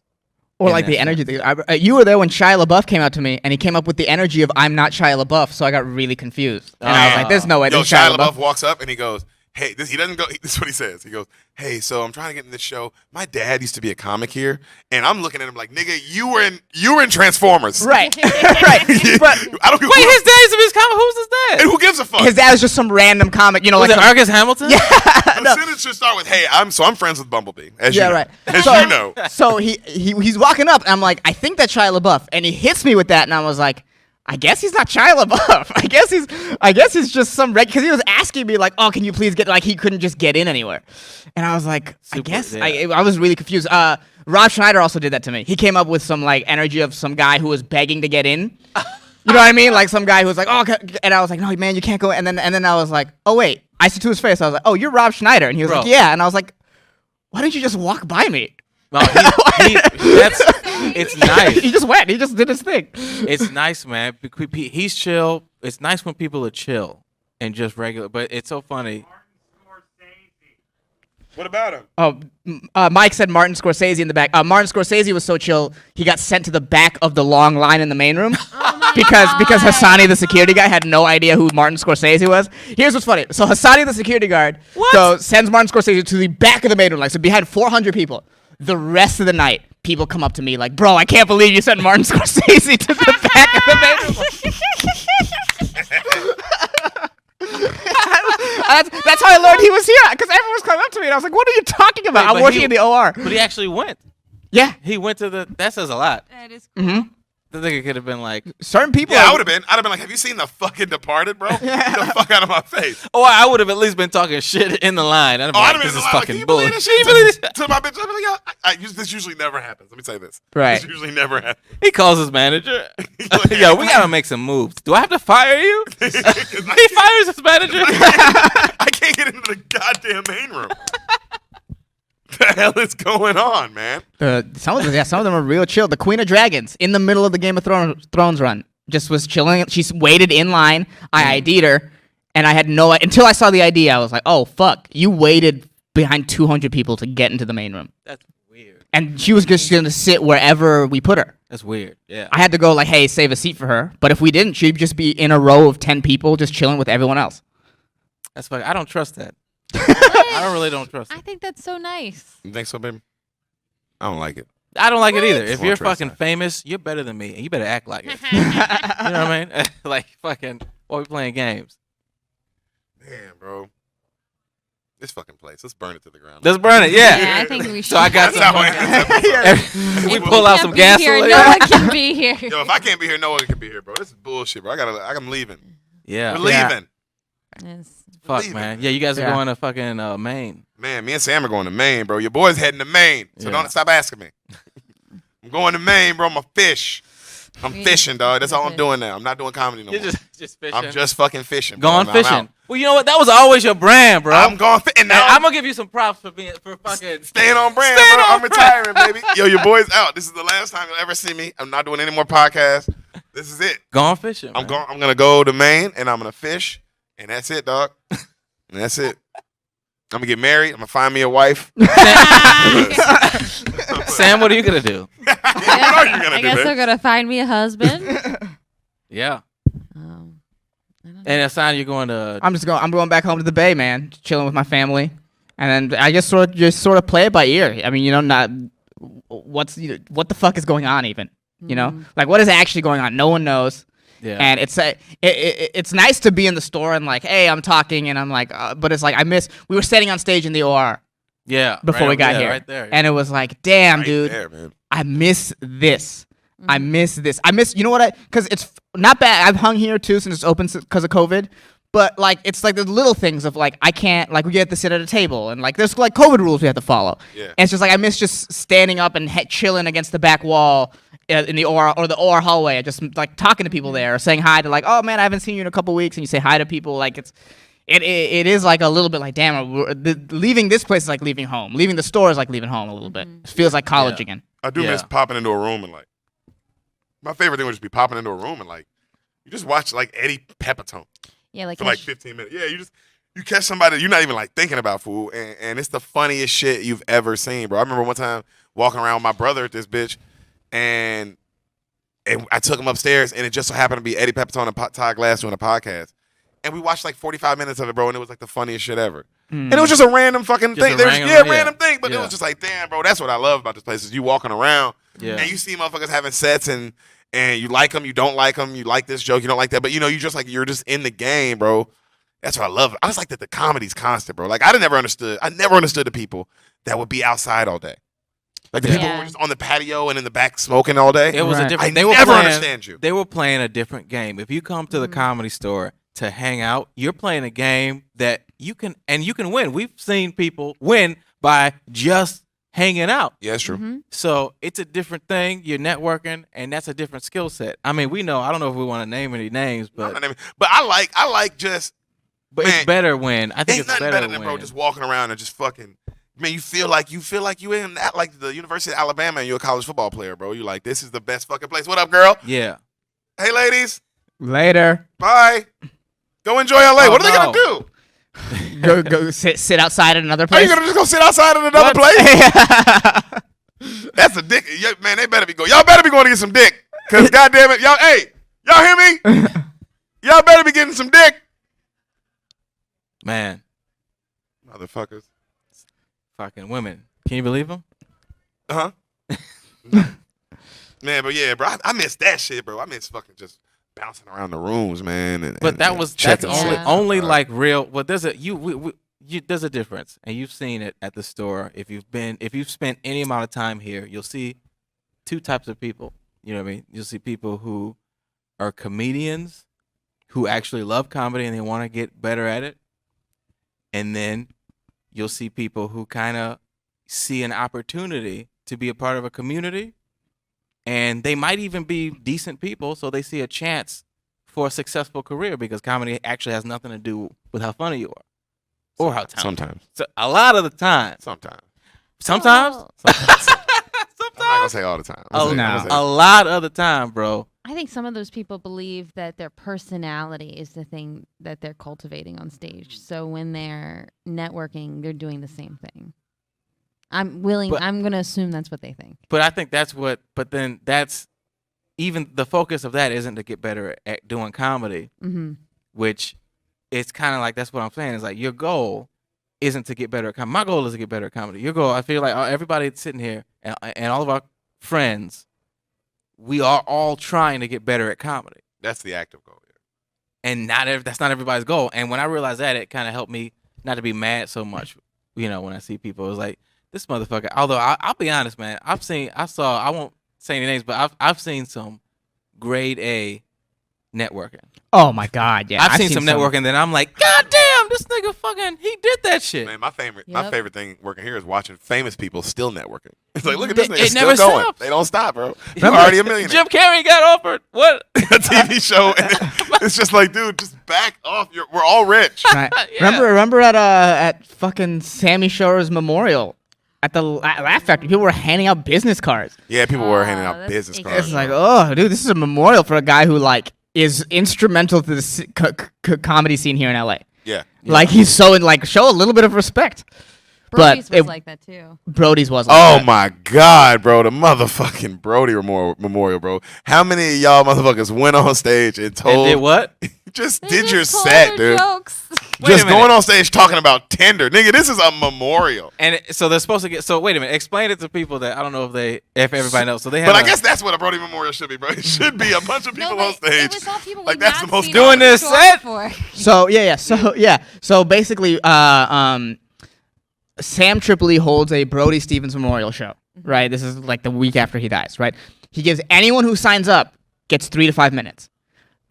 With the goal, obviously, of like, let's talk about Brody. Right. Some people are like, Adam and Brody were real close. Yeah. So some people took that as, oh, Adam's gonna be here during the Brody Memorial.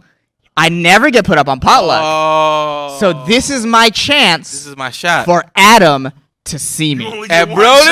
But But then the car just fucking getting like, yo, man. Brody just died. Go. I saw a comic get up and use her time to complain about how there were not enough women on the memorial. Bro.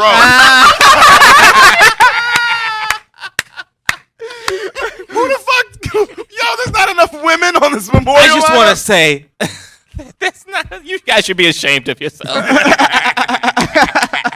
The lack of diversity on this stage. Brody would be disgusted. It's like, nah, bro, he'd probably be happy. He'd probably say more white men. Oh If you my! met the Bro, motherfucker. Brody was fucking. Well, I don't want to out him, but he was like. I don't want to out him. But he wasn't like the most liberal person. I'll say that.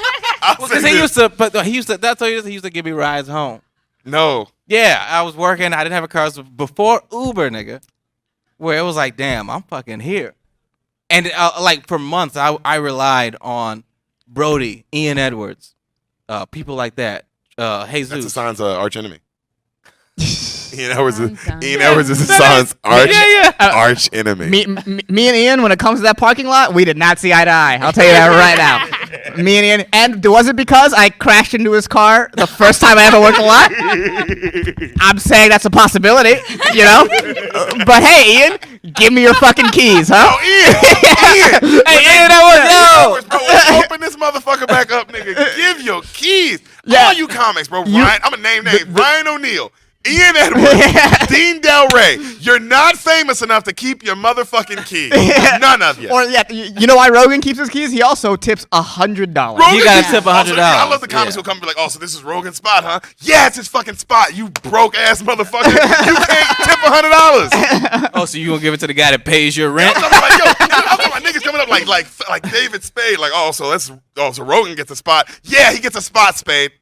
Give me some Joe Dirt money or park your car right fucking there. Yeah. You know what I'm saying? That's it, Like, man. everybody was acting like we just gave Joe Rogan that spot. Yeah. Y'all know Yeah. he's paying $100 every time he's here. No. That means if he's there 3 to 4 times that week, let's say, if the nigga's there like 10 to 20 times in a month, that's all your money. Yeah. People That's don't all know. your money. Yeah. He can park wherever he can park on my mom, dude. He can park wherever the fuck he wants to park. Mm-hmm. But oh my god, the amount of comics that They didn't could complain. get that. Bro, that's why I love. Shout out to motherfucking the realest motherfucker in the game, Anthony motherfucking Jeselnik, dog. Whoa, yeah. Shout out to Yeah, Anthony yeah. Jeselnik. Legendary. You're a Hon- fucking honorable legend, mention, dude. man. Yeah, he you're the is. fucking man. Every door guy here will always appreciate you and always love you on a different level. Yeah. This motherfucker, bro. So not everybody used to tip in a lot. Right. Yeah.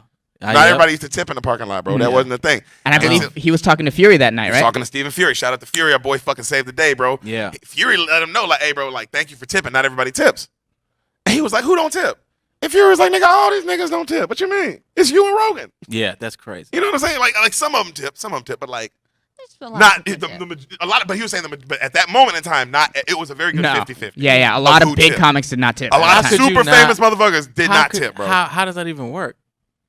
Hey, Anthony Jeselnik literally the next day emailed every last one of them and said, y'all better tip these motherfucking door guys. They're comics. They're sitting there parking your car all night. They're like not getting up or they're trying to get, you know what I'm saying? But you know what they're trying to do. Yeah. You know this is a comedian that's on the grind, that's like doing his motherfucking thing. Give the motherfucker $5 when, I don't know, you're a billionaire. You're a fucking. You got all that money. It's crazy. He didn't have to do that.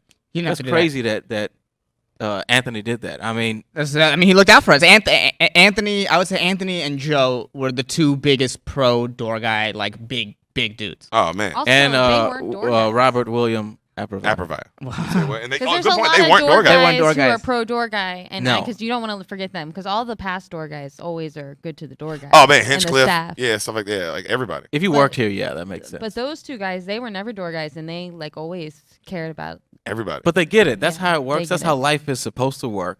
And that's how the comedy community should. And for the most part, I'll say this, man. People think that it's a negative. Sometimes people talk about comics like everybody's an asshole. Sure, there's assholes, Mhm. but most people are actually good people. Yeah. There's a lot of just decent folks that happen to be broken. Yeah. You know, and that's why we're doing this. But I think the problem becomes where a lot of people see like what they push out there. I'm gonna push back on a little bit because you said you feel like being funny matters the most, and I think it matters to us. But what I was talking about was like the industry and what we be like. Sometimes beasts make it through, but more than not, we'll see somebody and we'll go, okay, what was this person? Who, you know, like other than, they're just really good at networking or they got the look or whatever. And I think that's what was great about this place is more or less, it just didn't matter what you look like. You could be a fucking Asian dude with a ponytail. Helped if you're white. Yeah. It always does. Yeah. It never does it not. Yeah. But that's what I mean, you know, and then COVID it's not making it any better. Oh, is that Don? Oh, fucking the legend, the beast. Oh, the fucking legend himself, Don Don Barris, Barris, man. in the house, In baby. the house, bro. That's crazy. Yeah. That's it. Man. No, I think being funny matters, bro. No, to us. No. To us. Who does it matter to? No, like even Who? like I'm just saying because Who? you're saying like You're acting like not impressing, like capturing the audience. yeah, Don Yeah. Don Barris, bro, Yeah. the legend. No, because look, bro, I'm just saying, yeah, it look like, all right. I'm not saying that every single famous person or every single person that's getting shit or whatever the fuck Yeah. is as beast as other people we know. Of course not. But no, they still like most of bro. I will say that a lot of them are still funny. They're still funny, but like, is everybody the best comedian I've ever seen? No. Bro, I think you're being really political. It's out of your character right now. Yeah. No, I feel like that's a fair answer. You're saying it is but it's like, are you running for Congress right now? Because it's Yeah. like niggas suck, bro. Something, and a lot of people do. And Yeah, no, they're all trash. But Bro, no, but I'm saying, okay. but not everybody on TV is like trash. I'm not gonna do them all like that. Mm-hmm. Bro, Joe Rogan's not trash. Bill Burr's not trash. No, the greatest comics. No, yeah, you just but, like, but, yo, bro, yo. but do you want to fucking? Do we have time to look up just a slew of fucking what the media puts in front of Comedy Central, late night host, Netflix special? Do you want to go through? No, that shit's trash. What's up? Come on, bro. That shit is trash. When you go on Netflix, is it more great comedy or is it more of I don't know what the fuck is going on? And I think the comedy has changed. Sam, what do you think? Because you're a woman and your opinion matters. Sam, you're a woman. Your opinion matters. Thank you. And thank you for acknowledging that I am a woman and that my opinion matters. I appreciate all of that. How would you know if you didn't? You're a dumb woman. Exactly. Thank you. But let's move on. What was the question? It was I forgot what I asked you. So goddamn the stupid. Netflix comedy. So goddamn. like Shut it's- up, Yeah. man. I feel Stop. like- You over here making big points. You don't even know what the fuck you're talking about. I think Netflix is more concerned with having a diverse lineup than a funny lineup. And Yeah, that's true. not that doesn't mean it's not funny. It's just That's exactly if what that one means. is prioritized over the other. It's the diversity. Yeah. Yeah, that's it. And you know, it is what it is. It's nothing to be mad at. But it's like I think that's what it comes down to is one of the many reasons you got to vote for Trump. I think that's what this Jesus. is all Oh. about. Shut up, Trey. Man, you know This what room? man. I think I missed, honestly, bro. The OR is the best room, but the main room was a motherfucker, bro. When packed, yeah, Dude, packed. Man, I when the saw- main room is Walking in. packed, dog. When Yeah, the I main saw room that is too. sold out.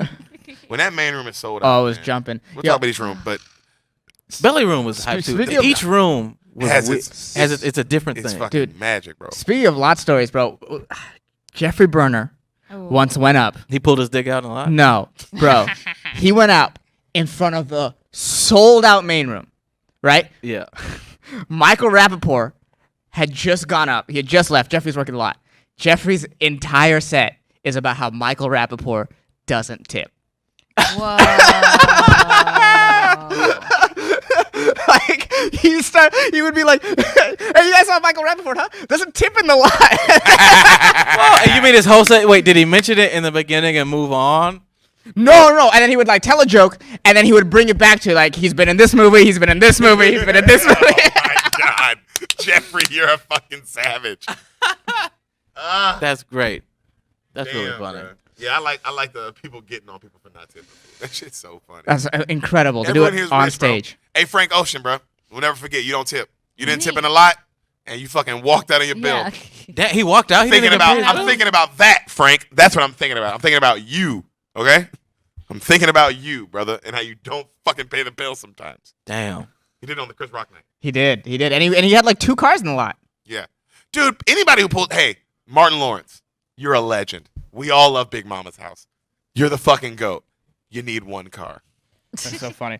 4 cars? Yo, I swear to God, 4 every cars? time Martin Lawrence pulls in this lot at the Comedy Store that he's been coming to since 1980-something, the parking lot has never changed in size. It's been the same Always size been very since small. 1975 or whatever the fuck when it opened. And this nigga pulls in with 4 cars. Big cars, not motorcycles. Yeah. 4 Range Rovers. That's baller. What That's the the fuck boss. is happening, That's a man? boss move. Someone on the live stream chat said the main room, aka a place none of these 4 will ever stand, and you're just very, very wrong about Yeah, that. we've Wait, what are all all the questions? been on stage. A lot of them is why did Derek leave King and the Sting? Y'all want to know how I left King and the Sting? Yeah, that's a good Is question. that what y'all want to know, fool? Because I fucking wanted to. Yeah. I thought it was because of communism. I wanted to. Like, I hate that they asked me, like, I Mhm. wanted to leave. I wanted to do something else. That's that, fool. But you know, I don't Like, think, that's that. I don't That's the think real you're answer. allowed to do That's a real anything. answer, bro. I don't know what else what they want to hear, fool. They want I to knew it. they want to hear some like, oh, there's some like dirty secret or like just something like that. That's what they want to hear. And the fact that you say you told them the truth, like, hey, you just wanted to leave, is not going to be enough for them. Yeah, I know. They really want some shit, bro. Yeah. They really want some I like, mean, well, oh, you gotta tell the people, he give has the some people- bombshell information. It's like, no, not really. I was there for the whole thing. Yo, He wanted to leave. I found out Theo Von's hair's not real and Brendan Schaub's neck's not real. And they didn't like that I fucking spread that information. It was a conspiracy. Yeah. It was a conspiracy. It was an Yeah, inside and I'm job. going to tell you right now, fake ass neck, that's not a real mullet. Hashtag not a real mother. Hashtag not a real mullet. Hashtag Hashtag fake where's ass the real neck? Where's your fucking neck, big dog? Big Brown. Where's, stop lying to these people and telling them that's your real neck. We know it's not. Bro, That's but- why I left. I said, yo, I'm sick of the bullshit. But it's brave of you to take a stand in that I took way. my stand, bro. But yeah, Yeah. that's why I let, bro. Let me let a nigga do what the fuck he want to do, bro. It's also weird that y'all care so much. Well, I think it's because they like you. And I do like them too. I like you too. I'm not mad at you, but it's maybe just that's like they miss you. They're like, oh man, where's It's also, it's like so much has happened since we left. Like Kobe died. COVID-19. Kobe died? It's because of you. I left, bro. Kobe died. Everything and y'all are still unraveled. like, bro, Derek, Black why? Lives Matter. Every like person has been shot by the police. Every single black man has been It can shot be by the police. traced back to you leaving. King King of of the the Sting. Sting. That's when Yeah. it all went That's what- downhill. yeah. What else they asking you? That's about it. What are they saying? One guy is just saying kind of just bad jokes. What is he Oh, saying? no. What are the shows? What's his name? Fartist 123. Well, the great name. Yeah, talking about Fart- whiteboards, Fartist. and then he talks about Brendan a little bit. You know how Brendan's fans be. One guy asked. You know how Brendan's fans be. Yeah, they always just talking about him. And the other one is one guy asked, "You guys think Columbus, Ohio, has a potential for comedy?" Huh. Yeah. I loved Columbus, Ohio, bro. Columbus, Ohio is dope as fuck, dog. We were there. It snowed while we ate breakfast. All those 4 of us, me, Brendan, Jay Shab, and Hassan, and it was the most lovely breakfast I think I've ever had in my life. Oh, that Columbus breakfast was It amazing. was snowing. Yeah. It was beautiful. It was just the most lovely thing. And then we did comedy, and yeah, that was one of my favorite cities to do comedy in. So yes, you guys do have the potential. Other than there's no one there, And and Ohio State will be gone soon. And then what are you guys gonna do? And then one guy asked, so one guy, because we were talking about how this was the best time to be a door guy. Yeah. And he was like, I was coming here since 1988. Fuck, proved, why was Hey, our time better. No one was here in 1988. Well, 1988 was still Well, it was still a It was little the bit boom. popping. It was Yeah. the first boom. Like that's why I don't know why these people like this was the second. It died down after the 80s. What don't y'all understand? It was dead when I got here. Mhm. It was awful. Yo, man, I'm gonna say this, bro, because look, I've seen the pictures of lineups from all eras of time. Yeah. These are the best lineups. They are. Everyone on the there's lineups Lineups where are best. 9 people are theater acts. It's Get the sold fuck- out. 9 people are theater acts, and like 3 of them are arena acts. Get the fuck out of here, dog. But and I think that's because maybe Kevin Hart and just comedy came back in a way. I don't know what it was, but people got Podcasting. I Yeah. think the movement really started when Louis started dropping one a year Don't you feel like that's Man, that helped. When Louis was dropping one a year, that shit was huge, bro. Yeah. The comedy movement started like really rolling at that point because everyone started dropping more often. Yeah. Yeah, That it changed was- the way people looked at it's comedy. very grassroots. Yeah. One guy says we need to move on, but we're just talking about the Comedy Store. That's literally the entire point of this. So I don't really know what you want from us. That's so funny. I just want to see. He wants us to Yeah, it was- comment on the RNC. Yeah, I don't know what people want. Let's see. Oh, are you still looking through the chat? It wasn't very lively. Is there still time for someone to make it as a comic at age 48? Hell yeah, nigga. Yeah. Motherfucking Rodney Dangerfield, Bernie Mac. There's a lot of people that made it old. Brian Simpson, he old as shit. That's our friend. He is old old. as fuck, bro. Yeah, you can Brian make it Simpson. old. Yeah, he's like, isn't he like 87? He's definitely 87. You can make it old, bro. He's a beast. Oh, though. bro, Sam is a joint dog. I know. We had sex before we got here. It's pretty good. Golden years were the 80s. Yeah, I started coming in 1988. Never stopped. Educate me. Well, it's like but you never worked here, so you truly doesn't because we were talking about how was the golden age to work here. Yeah, These guys are talking like Star Trek struck grandmas. That's when we were talking about all the famous people we've seen. Yeah. We saw a lot of and a lot of cool stuff, dude. Dennis Rodman came up to me once and was like, "Nice to see you again, man." That's so cool. I've never met him That's before. really cool. That's just that story. Man, you know what I mean? We're not going to share that. Well, I guess so. Why can't it be cool to meet famous people? Well, Well, I don't give a. We don't. None of us give a fuck about what these people think. We Yeah, just, true. you know what I mean? It's No. It's more fun to look. I just want to see what they're saying. Yeah. But yeah, fuck LA. Comedy should be nationwide. It will be, bro.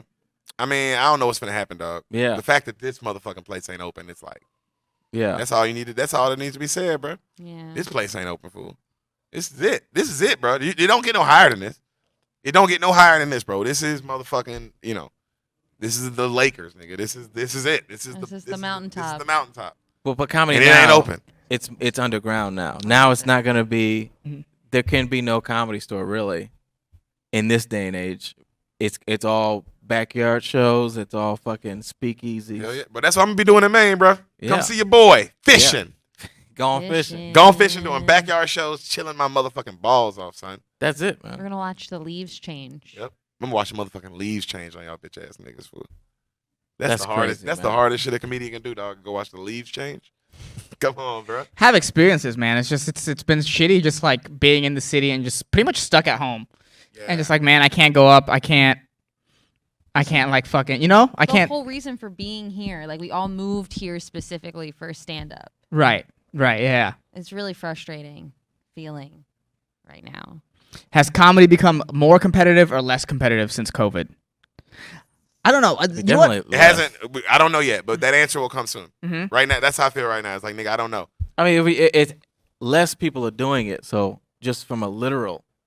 But there's also less shows, so it's like it's still pretty. Yeah. I guess But what do you mean by competitive? Yeah, the best way I ever heard comedy described is by Brian Simpson, and he said there is a sometimes there's like an illusion of competitiveness when in reality you're like a runner who's just trying to beat your best time.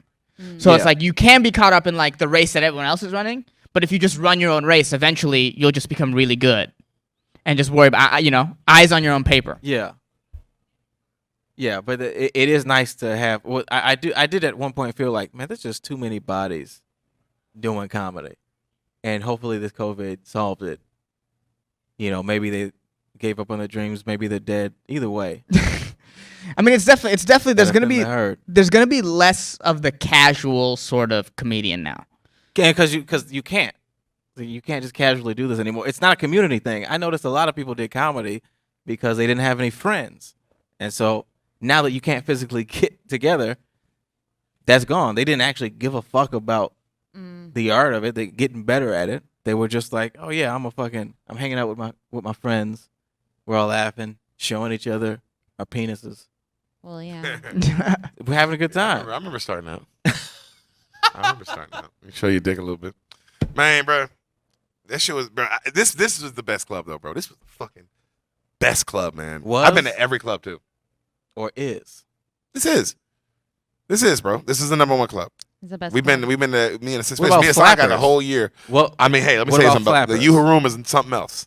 It is. The Yoo-Hoo room. Shout out is to the Yoo-Hoo something room. else. Actually, no, I'm Burbank. not. You're talking. I love the Yoo-Hoo room. That's a good room. I genuinely I'm not- love yeah, the Yoo-Hoo it's a room. good It's a room. great room. Snug Yeah. room. It's a snug room. I like the fucking Burbank main room. I like the only bad room in LA that I hate is Improv. fucking Lab. lab. Oh, Improv lab Main is. station suck my dick too. The main stage is the not lab is the- all too much. Both rooms are too big. Both rooms are just wrong. Yeah, what is it? You would think. I mean, I've had some good sets there, but man, I don't like that. but the fucking room. energy is kind of off.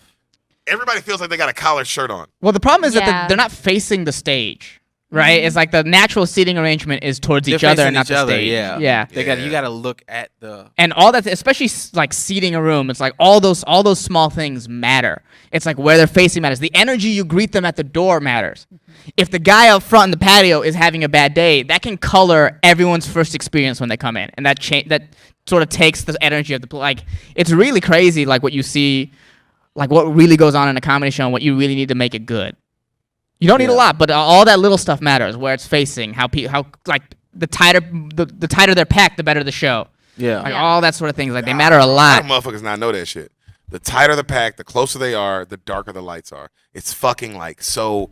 It's so easy. It is. I know it sounds. It's like, bro, a comedy show is so easy. Yeah. Close, tight, Mm-hmm. fucking no lights. But That's that's it. why this is the best because every room is painted black. Dark black. It's the most uncomfortable seating. Bro, the seats are on. Yo, they need to be a little uncomfortable. They need to be a Yeah. little uncomfortable. They need to. The good time needs to be the comedy. That needs to be yeah, the good you time. have to Right. be on edge almost. Yeah, you need to be on edge, bro. You need to like really be listening. Yeah. Well, so the situation is that you're gonna be laughing in front of these strangers, and that's sort of telling of like, oh, did I laugh at something that is like taboo or not allowed? So you want it dark. You want them to feel like they can let their inhibitions Yeah. free. I mean, I heard that's why Mitzi painted it black. Yeah. Man, shout out Because to that Adam, feeling. fucking bro, hiring us A, and then B, just motherfucking like letting us Black people. like letting Letting black letting- people speak. yo Pay Adam, regulars. thank you for freeing black people, bro. Yeah, Whatever- it was He whatever- freed yeah. black people. Whatever you do for black Yeah, people. No, the Emancipation Proclamation That that was you you, put right? out That in was you? 2015 was huge. Yeah. and then you The got big and night. then you got the punk music. It was something like that. No, this nigga, bro. The fact that we got them 5 minutes before, That was crazy. bro. That shit, It's that was crazy. a game changer, dog. crazy. Everybody saw you. Yeah. It's Changed crazy. everything, bro. Everybody started seeing me, bro. Like, Mhm. or started when you were a door guy, everybody sees you, bro. Yep. It changed. Yeah. It just changed your opportunities, man, and like, you know, that's It how didn't that's exist. how- yeah, that's how everybody even got to know that if you're funny or not. Like all the paid regulars, Yeah. because now you got Mark Maron watching your set. You got all these people watching your set that would never watch your set before.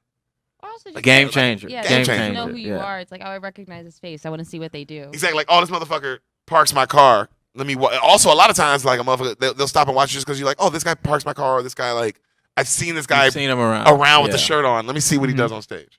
Mhm. You know what I'm saying? So that's what makes the comedy store the best places. Like, also, no other place did that, bro. No other place was like a farm system like college football. Right. Yeah. This is like this is a farm system. This is Major League Baseball for comedy. Every single door guy, I mean, not every single one, but most of the door guys, they go on to be fucking famous people, like either the most famous comedians in the world, They're pretty or, successful. or extremely successful, or you never hear about them and they kill themselves. and they jump off of That's They how the it jump off happen. of the Marriott. the fucking Marriott or whatever the fuck over here. Andaz. You know, there's that Yeah. too. Whatever it was then. Yeah. There's that too. Shout out to what's his name? I don't know his name. Hey, what did y'all say? Hey, remember the night the dude got shot? What did y'all say? Y'all heard in the room? Oh, the guy that Yeah, the tell me, what happened? so it's the somebody got shot at the comedy store right out there, and we were in the belly room, and they said, "Hey, we can't leave. Somebody got shot. Somebody's dead." And and then everybody it was silent, and the first question was about parking. Yeah. What about our parking? I love comics. The first person was like, Our parking. So what about parking? Who's gonna pay for the meter? My meter's about to go. And everybody laughed and it was hilarious. And it's like that's There's what a this dead place man is. down there. There's a dead body. Somebody's soul left their body. Yeah. And Somebody who was once Someone's a child. son yeah, died. somebody's Son, son, father, someone's brother, human. Someone who was once had experiences. and Oh. will never have them again. And then we figured that out. And then somebody, God bless her heart, was like, It was a girl? But what about the parking? I don't know who it was. Yeah. It was probably a ghost. It was probably one of the comedy It was store probably ghosts. a- it Because was- this place yeah. is haunted too. Probably fucking Kenneth. Oh yeah, this place is Yeah. haunted. There's some voodoo energy in this place. This place is not haunted. This Everyone place is says fucking that. haunted. Yo, All right. hey This guys, place is haunted. This place is haunted, bro. Okay. no such thing as that. Absolutely. So haunted. No such thing as that. Absolutely, dude. Oh, Absolutely. so I guess you believe in global warming too. You mean I don't or do believe in it? I You remember do. I was in here early, right? We had like there used to be a sketch group that used to meet, like Punky sketch group, right? When we used to meet. And I was working the OR, so I was here. So I was like, I'll go set up the OR. And the energy in this room was like, oh, there's something in here that does not want me to be in here. It was dark, and I gotta fucking get out. That's how I felt. Yeah. There is some outside energy in this place. Man, that's just like what. Also, we all put that on there. That's not real. All right.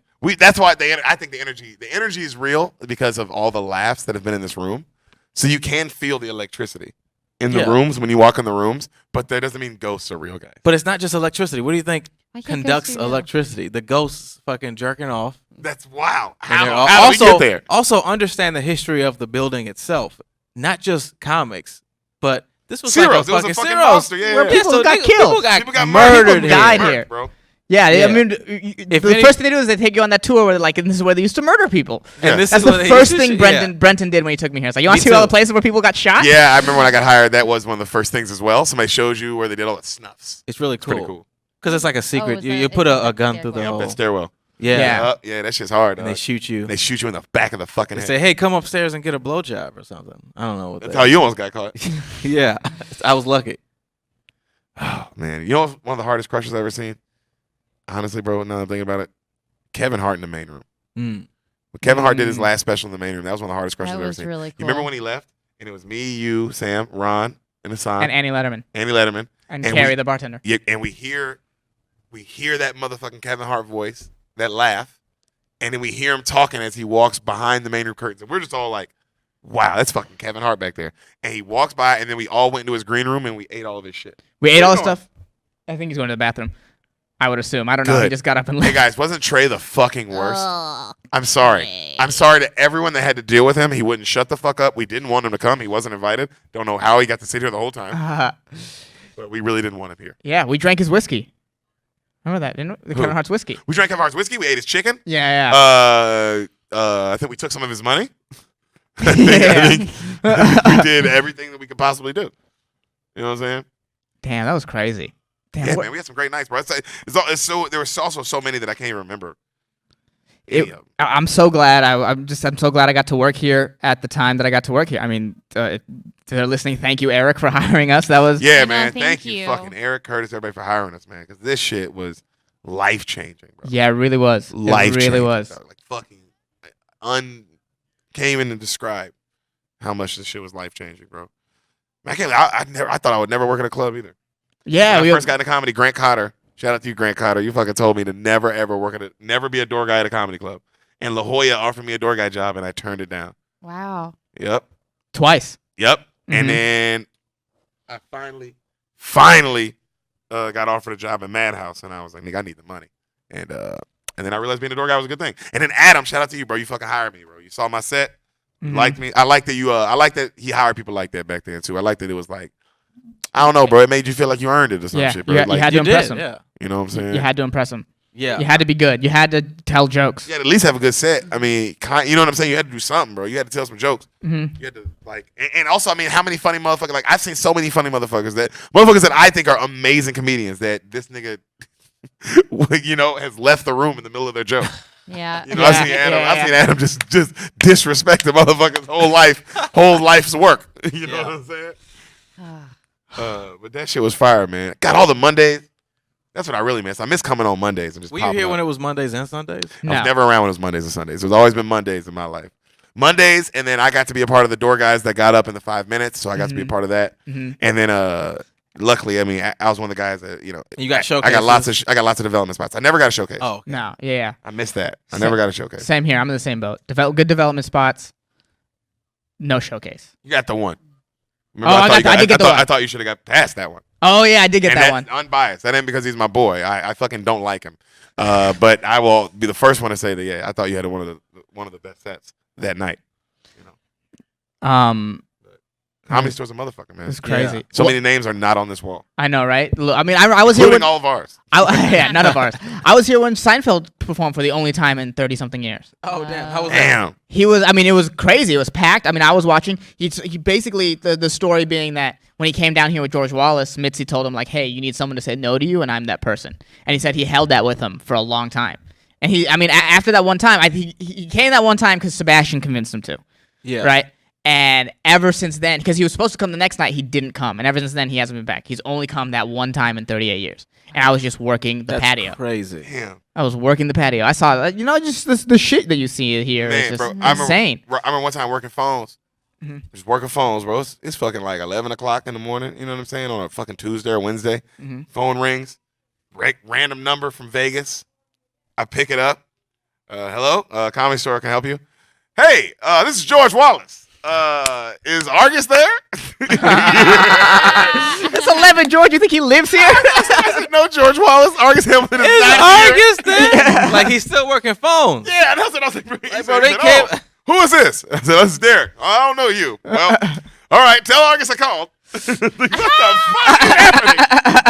What are you talking about? But I'm talking to George Wallace on the phone, bro. Why doesn't he just call Argus? Why did he call the Comedy Store? Why did he just call his? That's so funny. Did you give him his number? Did you say, hey, so you can call? You can actually call I gave him Argus. his number. I did give him his Okay. number. Yeah. Yeah, he asked for his number. I gave him his number. But he did say. Hey, is Argus there? He did say, hey, is Argus there? No, I'll try again later. And he just keeps calling the store. Bro, this is fucking. I'm on the phone with George Wallace today, dog. That's Yeah. ridiculous. God, I remember not getting into it with Chappelle, but like him almost putting me up. Man, just the best things happen to you here, man. I remember I left my keys in Mark Maron's car.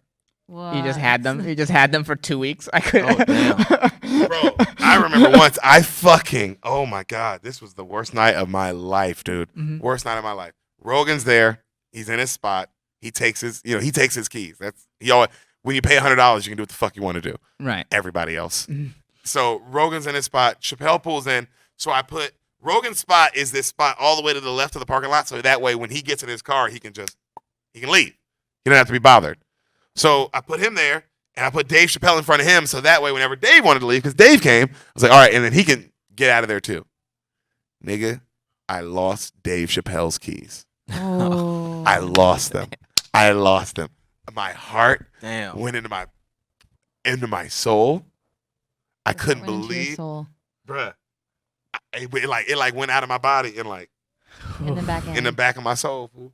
And we're looking. Were you there that day? No, I was not there. I think I was there because I remember this. I remember this story. The Like I panic. was here at the time. And then I had to go tell Joe Rogan. I said, Joe, I lost Dave Chappelle's keys, man. Damn. Can't leave. So Joe had to watch all of Dave's set that night. Oh, We didn't fuck. find his key. Somebody found his keys in Brian That's Moses' crazy. car. Oh yeah. They're in Brian Moses. It fell out of my pocket in Brian Moses' car. Oh man. And And thank so- God Brian Moses didn't leave, bro. Right. Yeah, if he had a left. Right. Or else you would have been fucked. Oh my God. Jesus. Was Joe mad? No, he was watching Chappelle. He didn't care. He had a great time.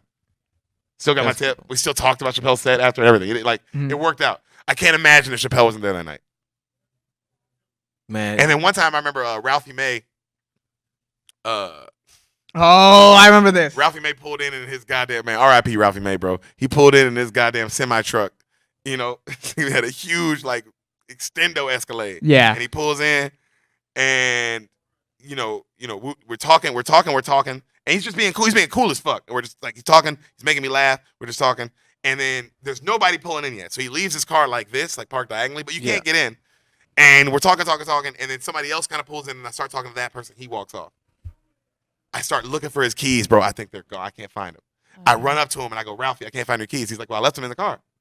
I go, what? And he goes, yeah, I left them in the car. So now, bro, now the line is going out the driveway. Nobody can pull in. There's a huge fucking Escalade blocking everybody.